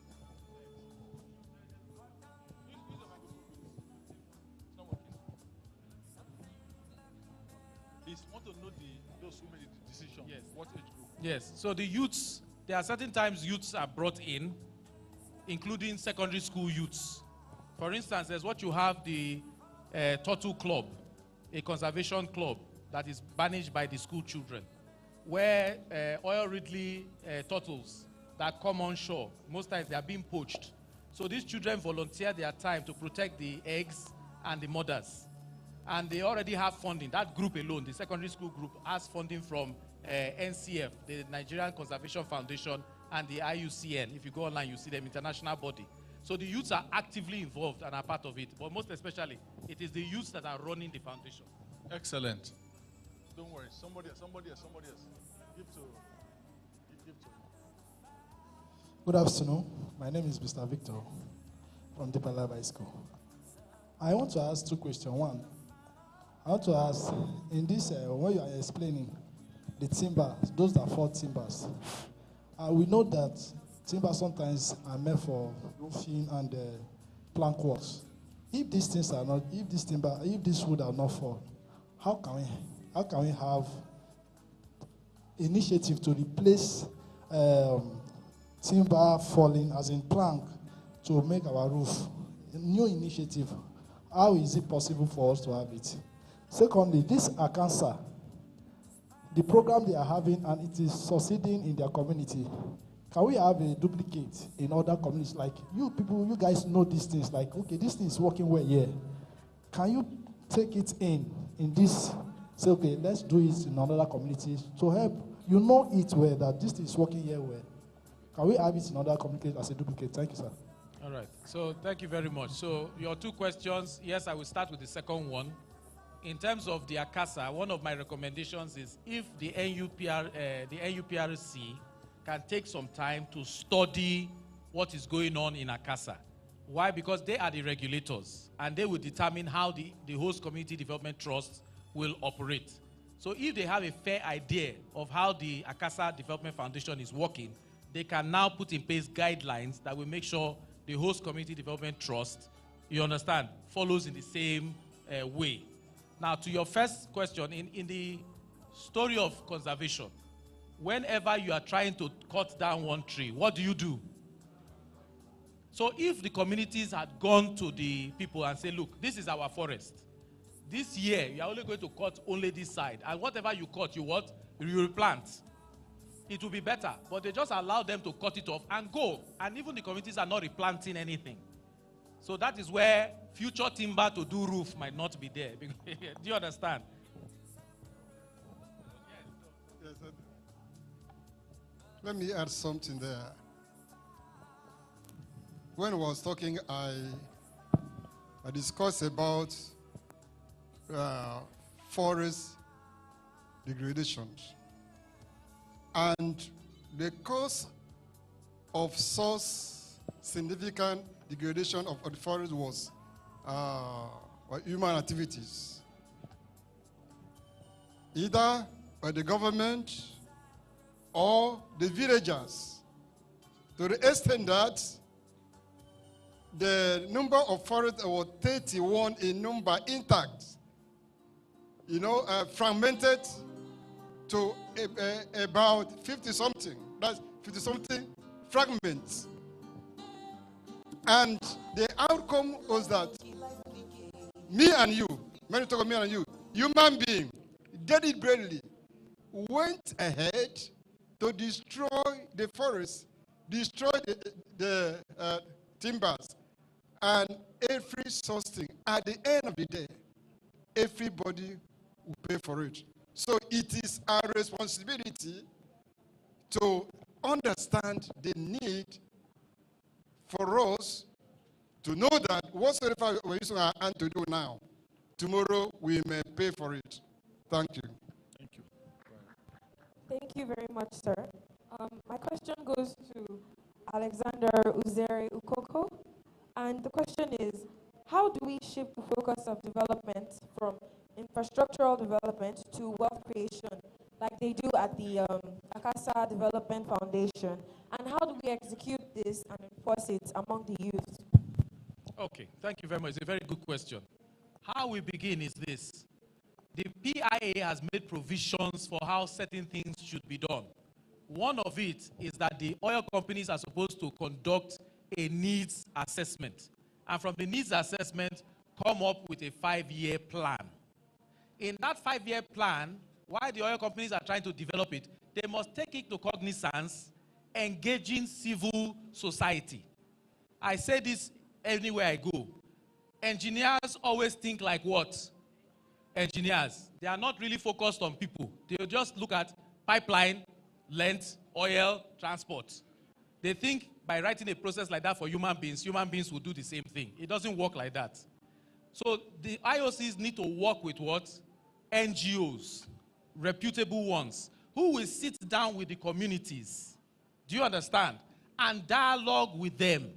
That listen, if you do an infrastructure, you lose because nobody will benefit. But if you go into partner with CBN, AGMIS, or Anchor Borrowers Program, get a loan, start growing rice. That's what they do in Akasa. They have 5 to 9 hectares of rice farm. They are cultivating rice, making money, selling it and making money for themselves, which they use for development. So if the oil companies really want that, they need to actually do a very good job in their needs assessment. And this is where, like again I say, the NUPRC, knowing what has happened in Akasa, arming themselves, so that when the oil companies come and say, you know what, we want to do 100% infrastructure. NUPRC will say, look, we can't approve this. You are trying to build. What of the people? How many of them will escape poverty like this? How many women will be impacted by your project? How many youths? You can't just allow oil companies and HCDTs tell you it is, we want to build stadium, we want to build teachers' quarters, build this, and you now begin to approve all of them. We make a mockery of it. In the end, it will not be any better than what we are seeing from all the other programs we have seen. So like I said, we need to do that very, very well. So thank you very much. Yeah, thank you very much. The other questions carried some of the things I wanted to say. Okay. But what I want to look at, I want you to attend to yourself and the regulatory authorities. My name is J.V. Adusuka, I'm a member of the NES Delta State. One, the PIA, does it institutionalize this process where we can have something like what is happening in Akasa? It's not a situation, what I'm seeing now is like every community do their own thing. In their own way. Yes. So does the PIA institutionalize this process so that we can have real sustainable wealth creation? Then secondly, for the regulatory authorities, I listened to your presentation. I see a lot of good regulations, good guidelines, but there is no enforcement, there is no implementation. These same pipelines are being broken everywhere. They are laid down everywhere. They are being vandalized everywhere. A pipeline is there for 50 years. For God's sake, it will break. So, and the regulation says maybe it should be there for 20 years. Nobody's enforcing anything. You know, so I want the regulatory bodies to enlighten us. When you make these beautiful guidelines, do you enforce them? How do you implement them? Then if we cannot just keep this Akasa kind of thing into a storage bank, let us use it and institutionalize it in other communities in the Niger Delta. Thank you.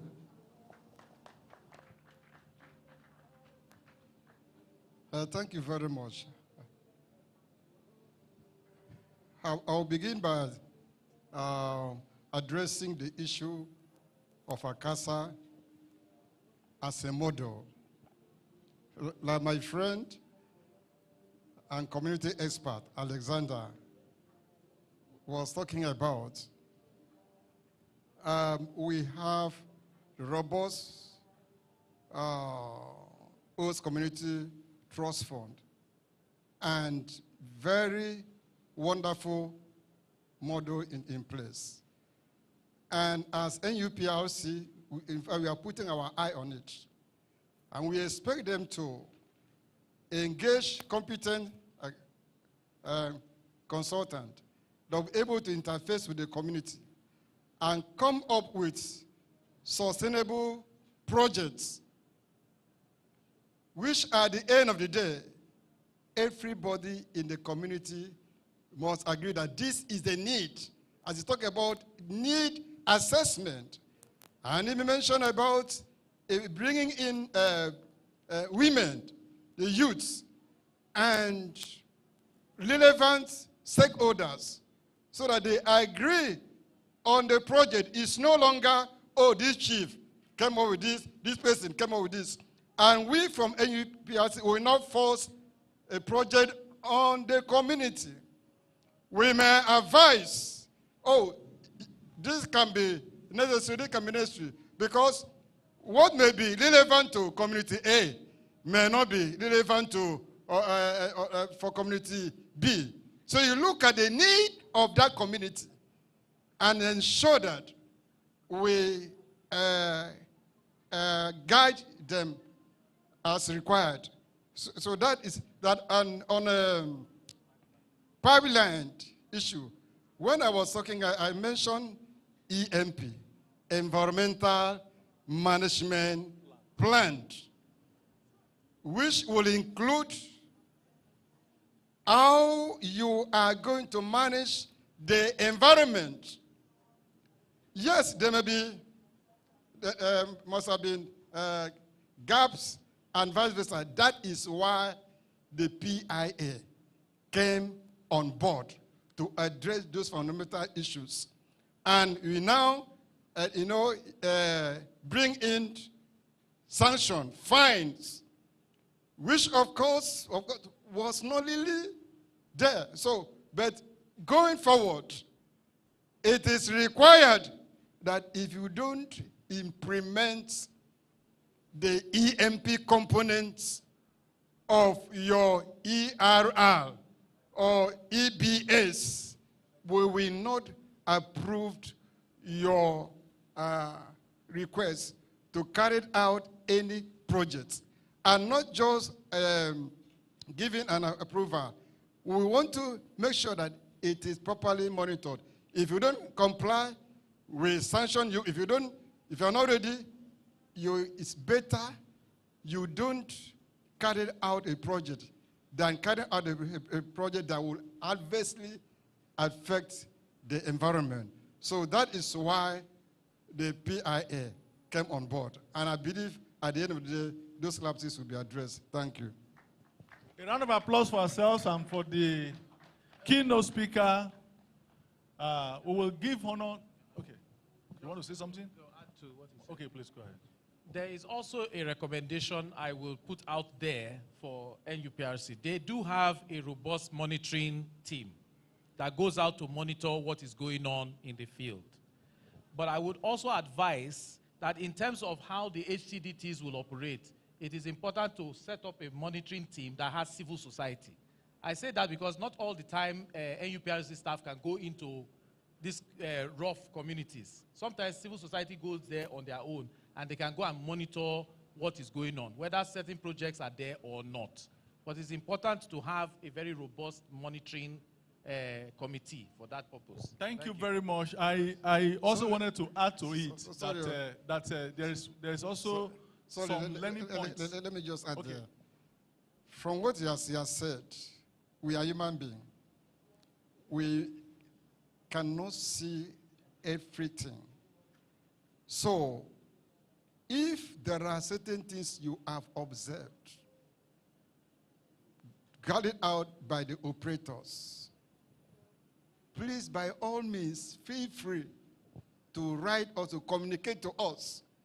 We will diligently carry out investigation to find out whether those claims are true or not. And then we take necessary action.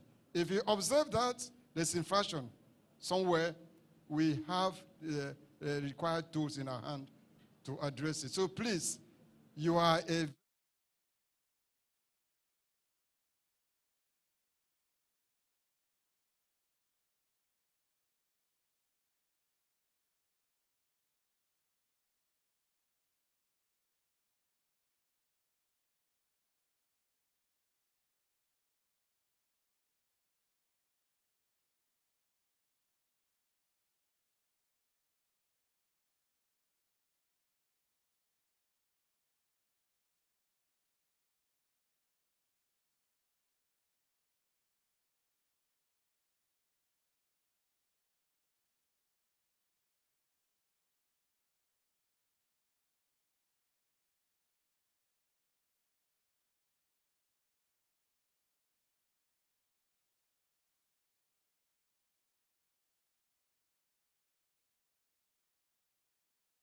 Most environmental organization in Nigeria has done a lot of independent observation and opinion during EIA, during the days of when the EIAs were becoming very critical and a lot of question and doubt until the OPERATIONS was fine-tuned.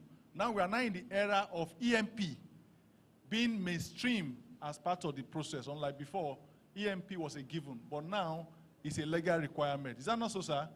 That your EMP is not a legal requirement for implementation. You must present it to show how you are going to implement it.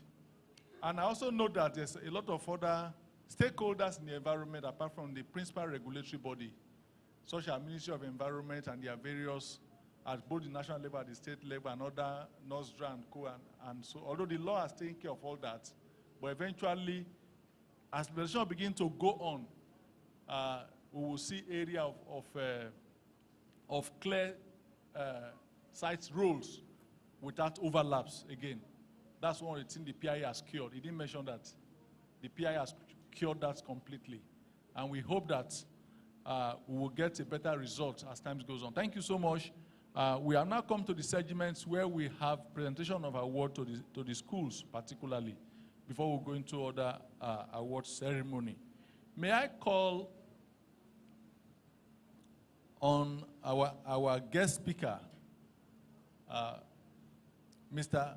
Alex Uzere Ukoko, to come and present to the second runner-up position for this year, Professor FME Quiz Competition for Secondary School in Delta State.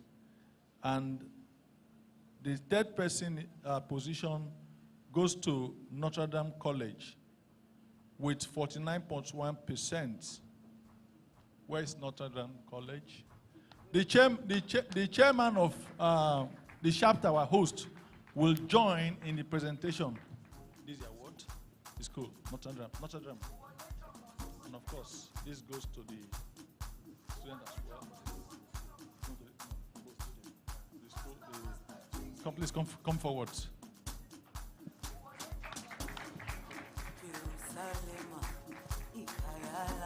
For the second runner-up, in Washington. on behalf of NES, I hand you this award for your hard work and your successful triumph. Congratulations. Yes, your school as well.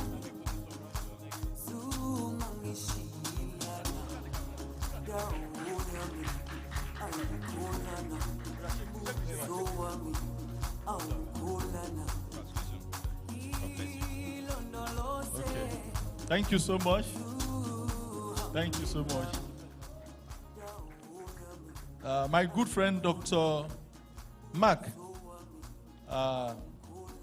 will assist us to present to the first runner-up the iPad. The tablet, yes. The tablet goes to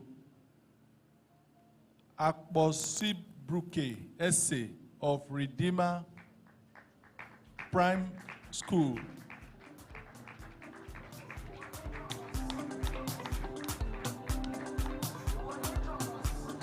Asibor, congratulations for your hard work. I think this will give you more to strive further. So once more, congratulations.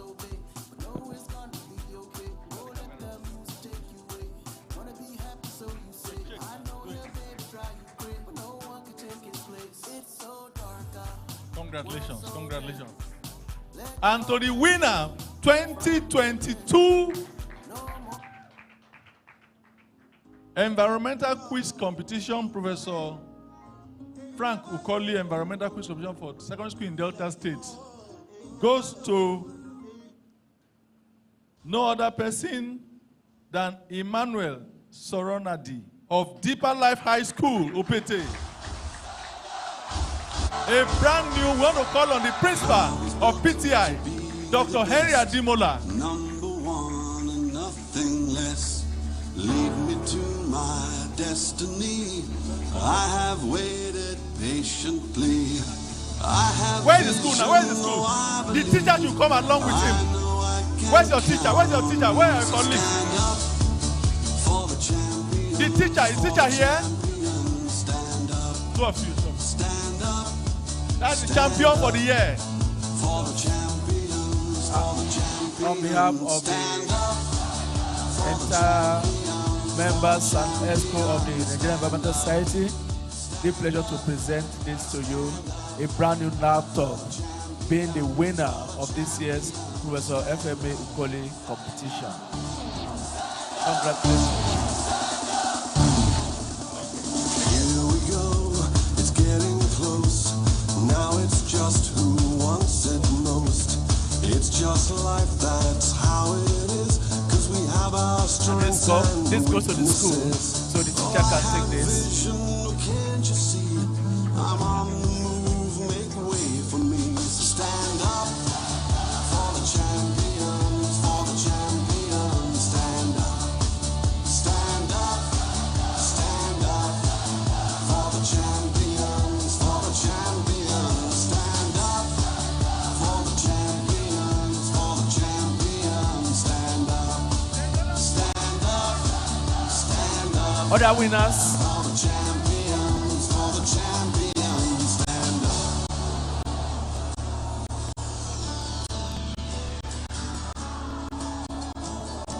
And when I fall down, I have to pick myself back up. And when I fall down, I have to pick myself back up. And when I fall down, I have to pick myself back up. And when I fall down, I have to pick myself up. Stand up for the champions, for the champions. Stand up, stand up for the champions, for the champions. Stand up, stand up, stand up for the champions, for the champions. Stand up, stand up for the champions, for the champions. Stand up, stand up for the champions, for the champions. Stand up, stand up for the champions, for the champions. Stand up.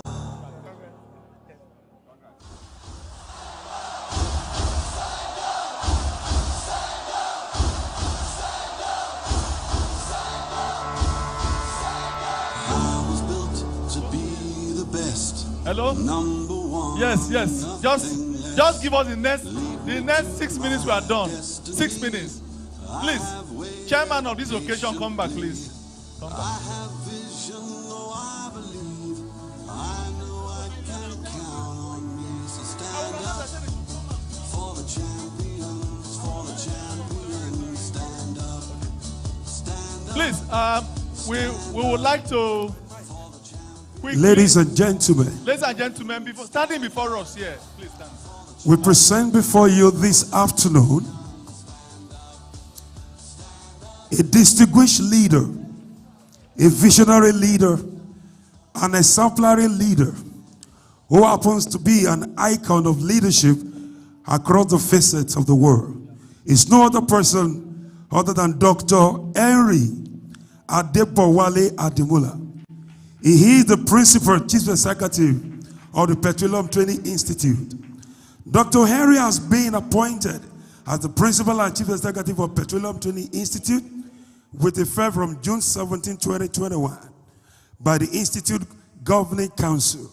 On his appointment, Dr. Adimula was the Institute acting principal and chief executive from July the 4th, 2022 to today, to June 17, 2021.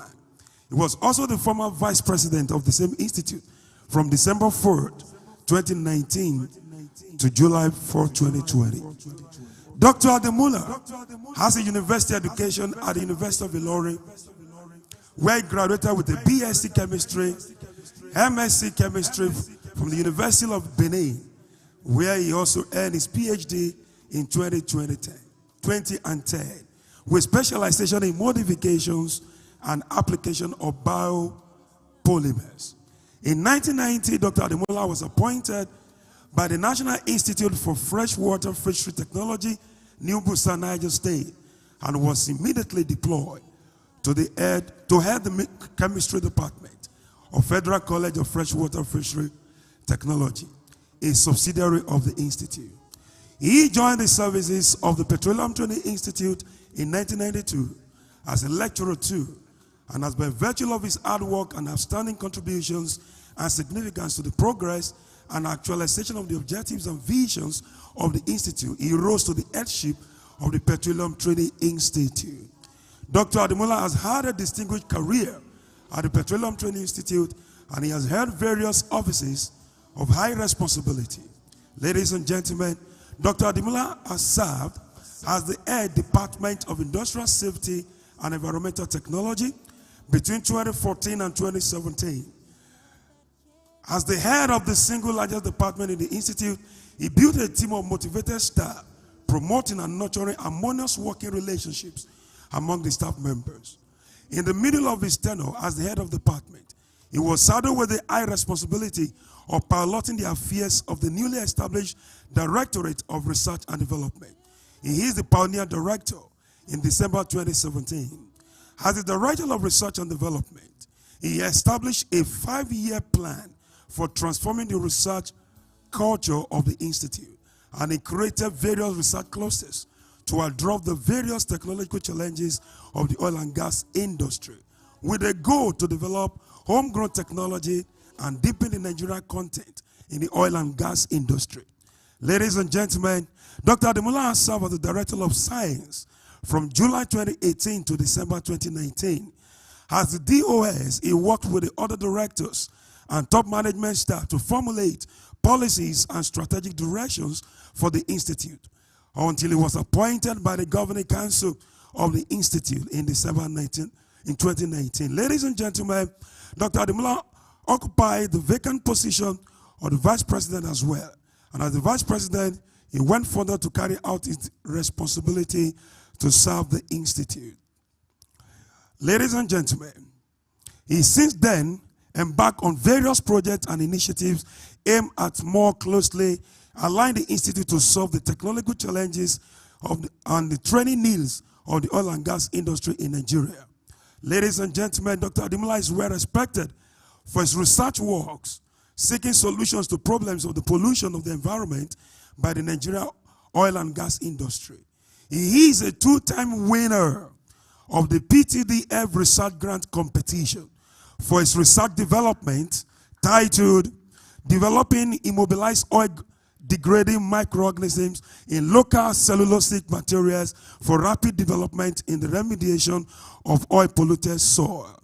He has published in several respected academic journals, and he is an active member of a number of professional societies, in which NES is one of them, where he has held several offices and responsibility. Ladies and gentlemen, distinguished audience, I let you know today that Dr. Adimula is happily married and blessed with wonderful children. He was recently ordained also as a full-time pastor in the Redeemed Christian Church of God. He loves reading and contributing to building a better society. Ladies and gentlemen, let's receive today Dr. Eri Adebowale Adebola. Put your hands together for our distinguished chairman of this occasion today as he received the NES award. Thank you very much. A round of applause for the chairman, Dr. Adimula.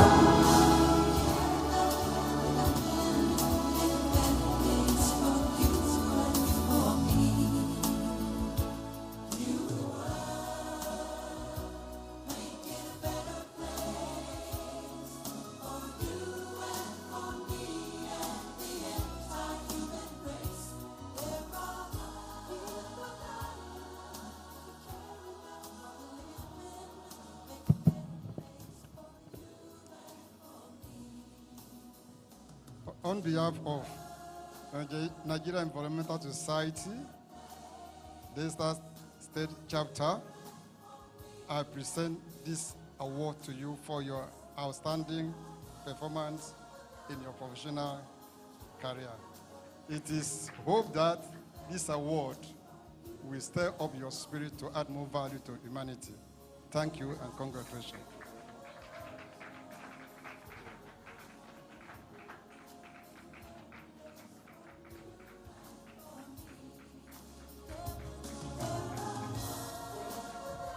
Thank you so much. Congratulations, sir. Dr. David Udoma Michael, come forward. In your personal capacity, you have represented NES very highly and very proudly, and the chairman of the chapter has also requested, with the approval of the council, that be presented with an award. Chairman, please.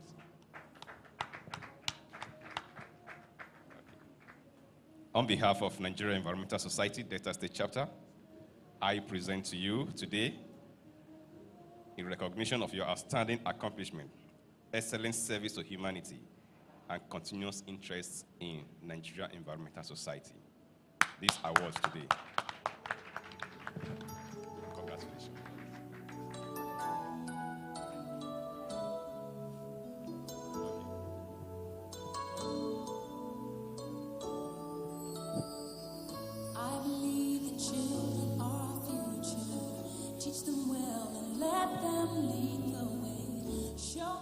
Dr. Associate Professor Lawrence Tudaro, please come forward to present an award of recognition to our guest speaker, an expert community development, community resolution, Mr. Alexander Uzere, Ukoko.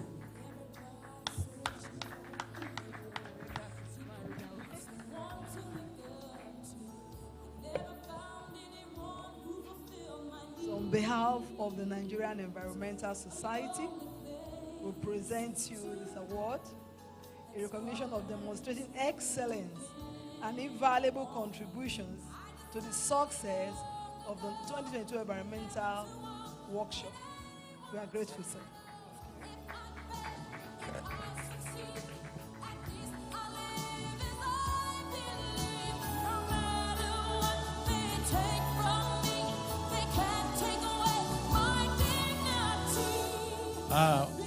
Permits me to seek the indulgence of Pastor Oludele Michael to allow me to call on his better half, Dr. Bola Oludele, and present this award to our guest of honor, Engineer Victor ohwodiasa, who is ably represented by Dr. Ladini Mak of the Nigerian Midstream and Downstream Petroleum Regulatory Authority. Madam, please come forward.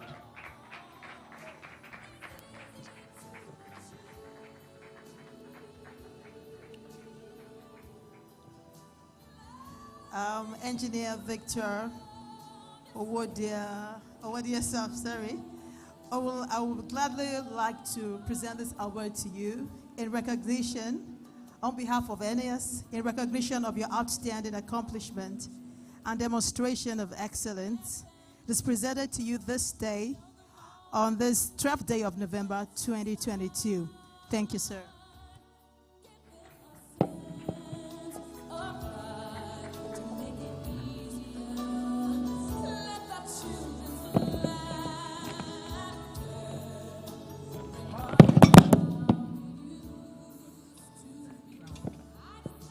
Madam, please come back. Don't go. Dr. Bola Oludele. Where's your husband? Pastor Emmanuel. Now two of them. Now your husband. Please come forward. Come forward, please. Emmanuel. So whether you will present this one. Two of you come forward, please. What God has put together, let no man put asunder. Let me just give a little bit background about this gentleman and about this young lady. Both of them are lovers of God. They are very passionate about humanity and the society we live in. They provided and made available pro bono their venue for NES meeting many years ago. When before Dr. Henry Adimula became the secretary of the chapter, when we were still very young and struggling, this young guy and this young woman, they surprised us by providing a meeting venue for us for 3 years plus. And for some reason, when he went to the ministry and he's still working by the grace of God, we came to this, we raised the issue that our venue for our meeting was not available because of other exigencies. He just stayed for a while, as usual, and said, look, come and use my venue. And when we came to this venue, we've been here since about 9:30 a.m. We have been burning diesel. Equipment have been powered. They've provided their ITC unit to put us on live stream. As at the last count, I lost count of how many persons from Lagos, Port Harcourt, Abuja, even in Jos, who were live streaming and making comments to my phone. It is indeed an exemplary, selfless service that you are seeing today. And we are proud of you. And the chairman wants to present this plaque to you and your wife. It's to you specifically, but you go with your wife. Okay.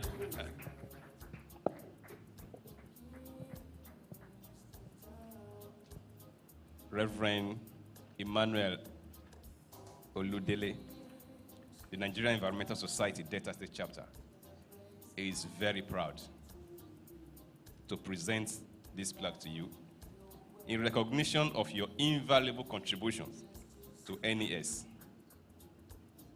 to humanity, and your generosity. We are proud of you. Thank you very much.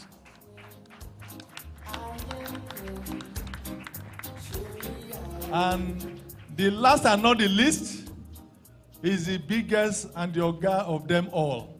It's our Oga. When I say our guy, it's our Oga of them all. Dr. Musa Zagi, who is unavoidably absent, as pioneer environmental regulation in the oil industry for many years. As a matter of fact, when he was in Warri, he made significant landmark. When he was in headquarters and in charge of HSC, he also made a lot of profound contributions and revolutionary, innovationary change, and encouraged a lot of us who were consultants To the extent that when we go to Lagos to make presentation, if I want to see me on the corridor, say, my secretary, what are you doing here? I say, I have presentation, and I'm queuing up for tomorrow. Say, no, we take you first. He's that kind of person. He has a lot of regard for NES, a lot of regard for the environment, and he gives the environment priority over and above anything.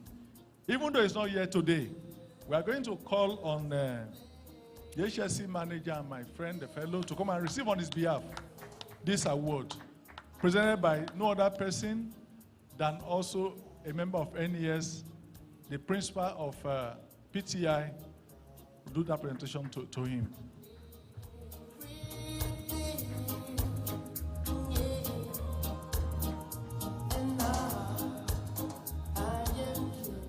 This is presented to Dr. Musa Zagi in recognition of everything that he has done for the industry and that he continues to do. It's a token of appreciation and also to encourage him to do much more. So express to him the highest regards of the Nigerian Environmental Society. Congratulations. Congratulations. And finally, let us clap for ourselves for being opportune to be here. And this program has come gradually to the end. We will also allow, on behalf of the awardee, somebody will just give a response before we go. And I don't want the chairman of Keynote to do that because he has his closing remark to give. So who is doing that for us? Any volunteer? Thank you so much. You are the most senior, apart from the chairman, so you do that. Thank you very much. Thank you very much. I wanted to say I lack words to say. But I want to really say thank you, NES Delta State chapter. Not just the award you have given unto me and others here, but the privilege I have to receive an award on behalf of my boss, my mentor, and somebody who has added value to me as far as HSC is concerned, Dr. Musa Zagi. I keep saying that he is so endowed and so gifted on environmental issues in the oil and gas industry. And I'm very delighted that I'm receiving this award on his behalf. And then also on behalf of the other awardees, I want to say thank you to the leadership of NES, Delta State. Thank you for every one of us here. May God bless you. May God keep this chapter and let them become pacesetters in every area of their endeavor. Thank you very much. Our host chairman will give us a word just before the chairman closes with his remark. All protocols duly observed.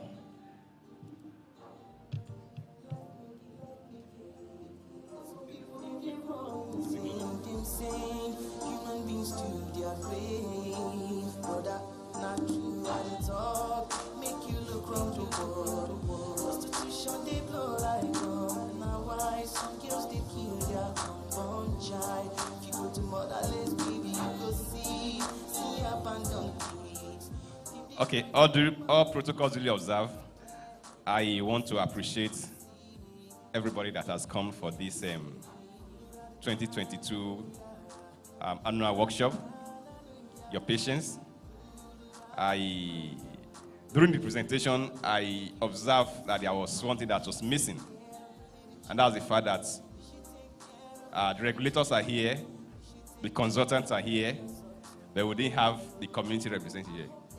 So maybe next one, we'll try to invite at least 2 representatives of community, people that our consultant have been talking so much about, to come here so that the three level will be complete, and then we have the robust discussion, and then maybe the publicity too, so that we have a lot of people that will be here, because there's so much that we benefited.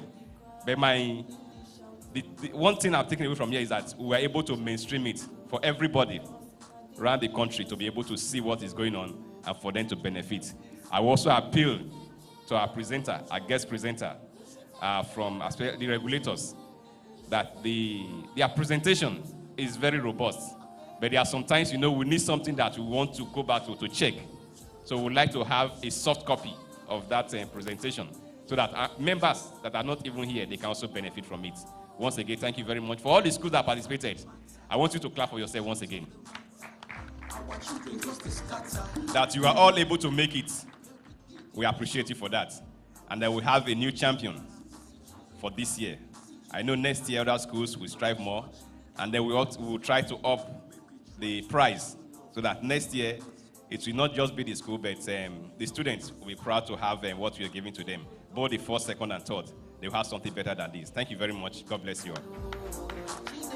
Thank you so much. Part of the announcement I want to give to you is that the chairman has also whispered to me that some token will be given to assist the school for transportation.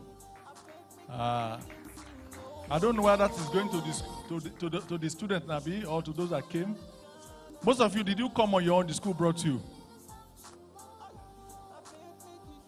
Okay, whatever it is, your teacher will decide. Your teacher will decide that.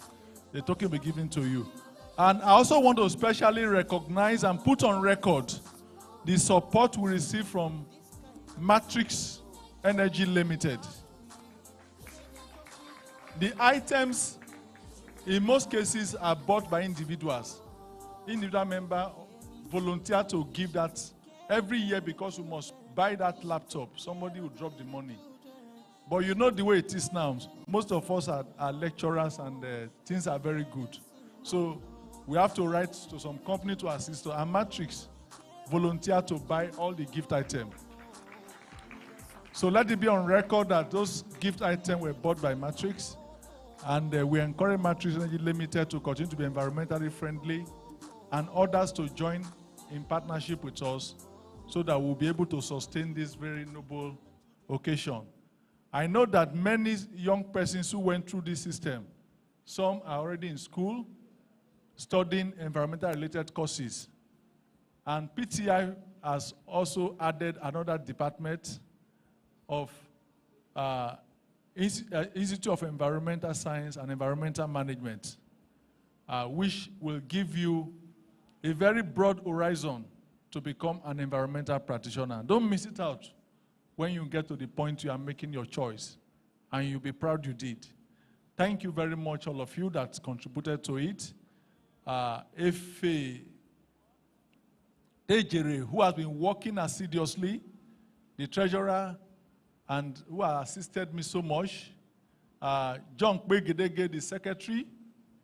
JV, my good friend. Azuka, financial secretary, is always there to advise and give support. And there are so many others who I cannot remember their name. But of course, I will not fail to once again put on record the valuable support we received from Dr. Bola Oludele and Pastor Emmanuel Oludele. Thank you so much. And all the workers, our ushers, beautiful ushers, and volunteers who have been at the decks, we thank you all. We thank our senior partners. We thank the chairman of the occasion ahead of time, so when he gives his closing remark, we know that we are done for the day. But the chairman said I should thank you specially. I should thank our keynote speaker, thank our guest speaker, thank our guest of honor, thank all of you, and thank everybody who made it possible. And pray that God will give us the wherewithal to sustain this noble goal and agenda. Thank you. God bless you. And final announcement.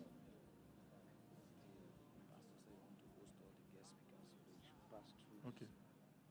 Oh, you see, I just have another information again that all the people on the high table, as well as the quiz master, should go to the VIP lounge for a quick refreshment, just short refreshment. Please bear with us. And am I included or am I Nagberu? I wanted to announce to you that our executive of the NES has finalized all arrangement for conference, Abuja, 16 to 19 of this month, November. He's the one.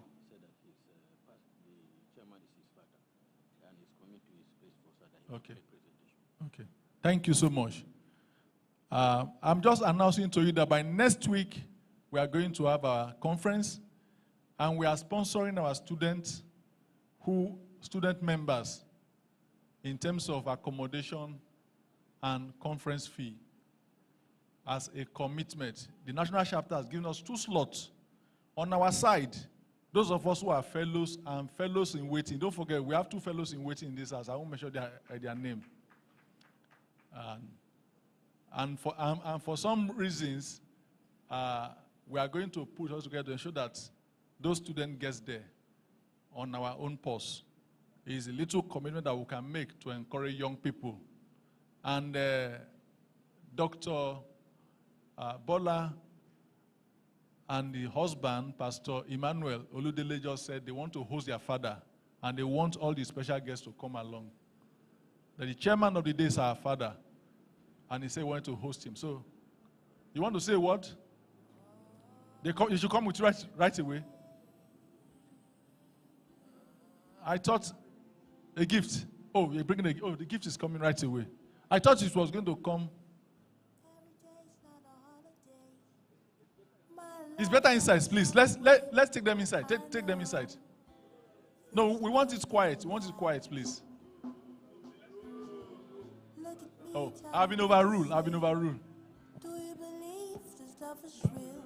Oh, I know this love don't last. I've come from far away, see these go down the drain. I read it. Okay, thank you. Permit me to stand on all existing protocols. On behalf of the church, we have these little gifts to present because we know that you are very high profile personalities, and you can't come here and we allow you to go back that way. So we'd like to please, on behalf of CCB Global, present this to you, Dr. Henry Adimula. Thank you, sir. We celebrate you.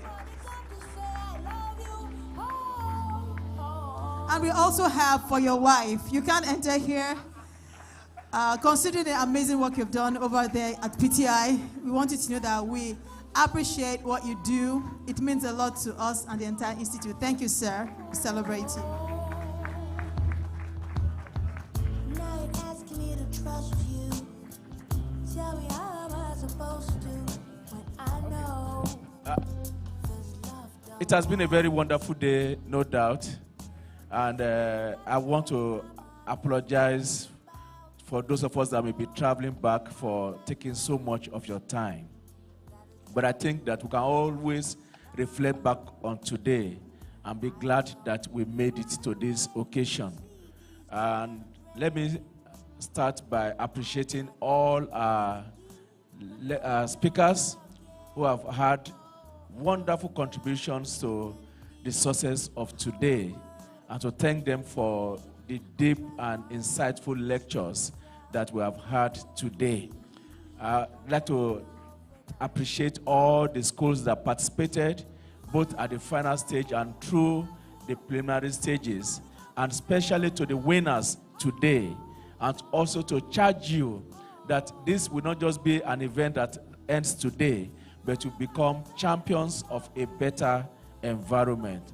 And I believe that with your contribution, our environment will be much better, and we'll begin to see the rewards of this participation in this program today.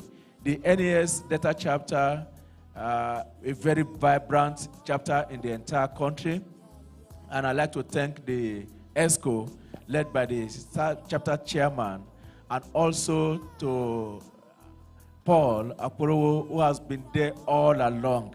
And I know that without the contribution, selfless contribution that you have made through the years, perhaps we will not be here today. But I think I take a challenge from here today that we need to come back and we need to redouble our efforts to helping to build the Delta chapter of NES. Thank you very much, and God go with you even as you go back home.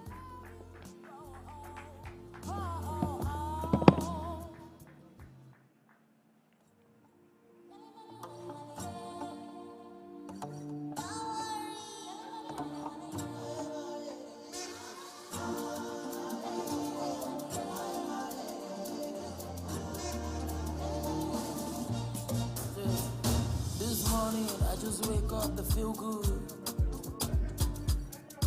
Blessings just the triple.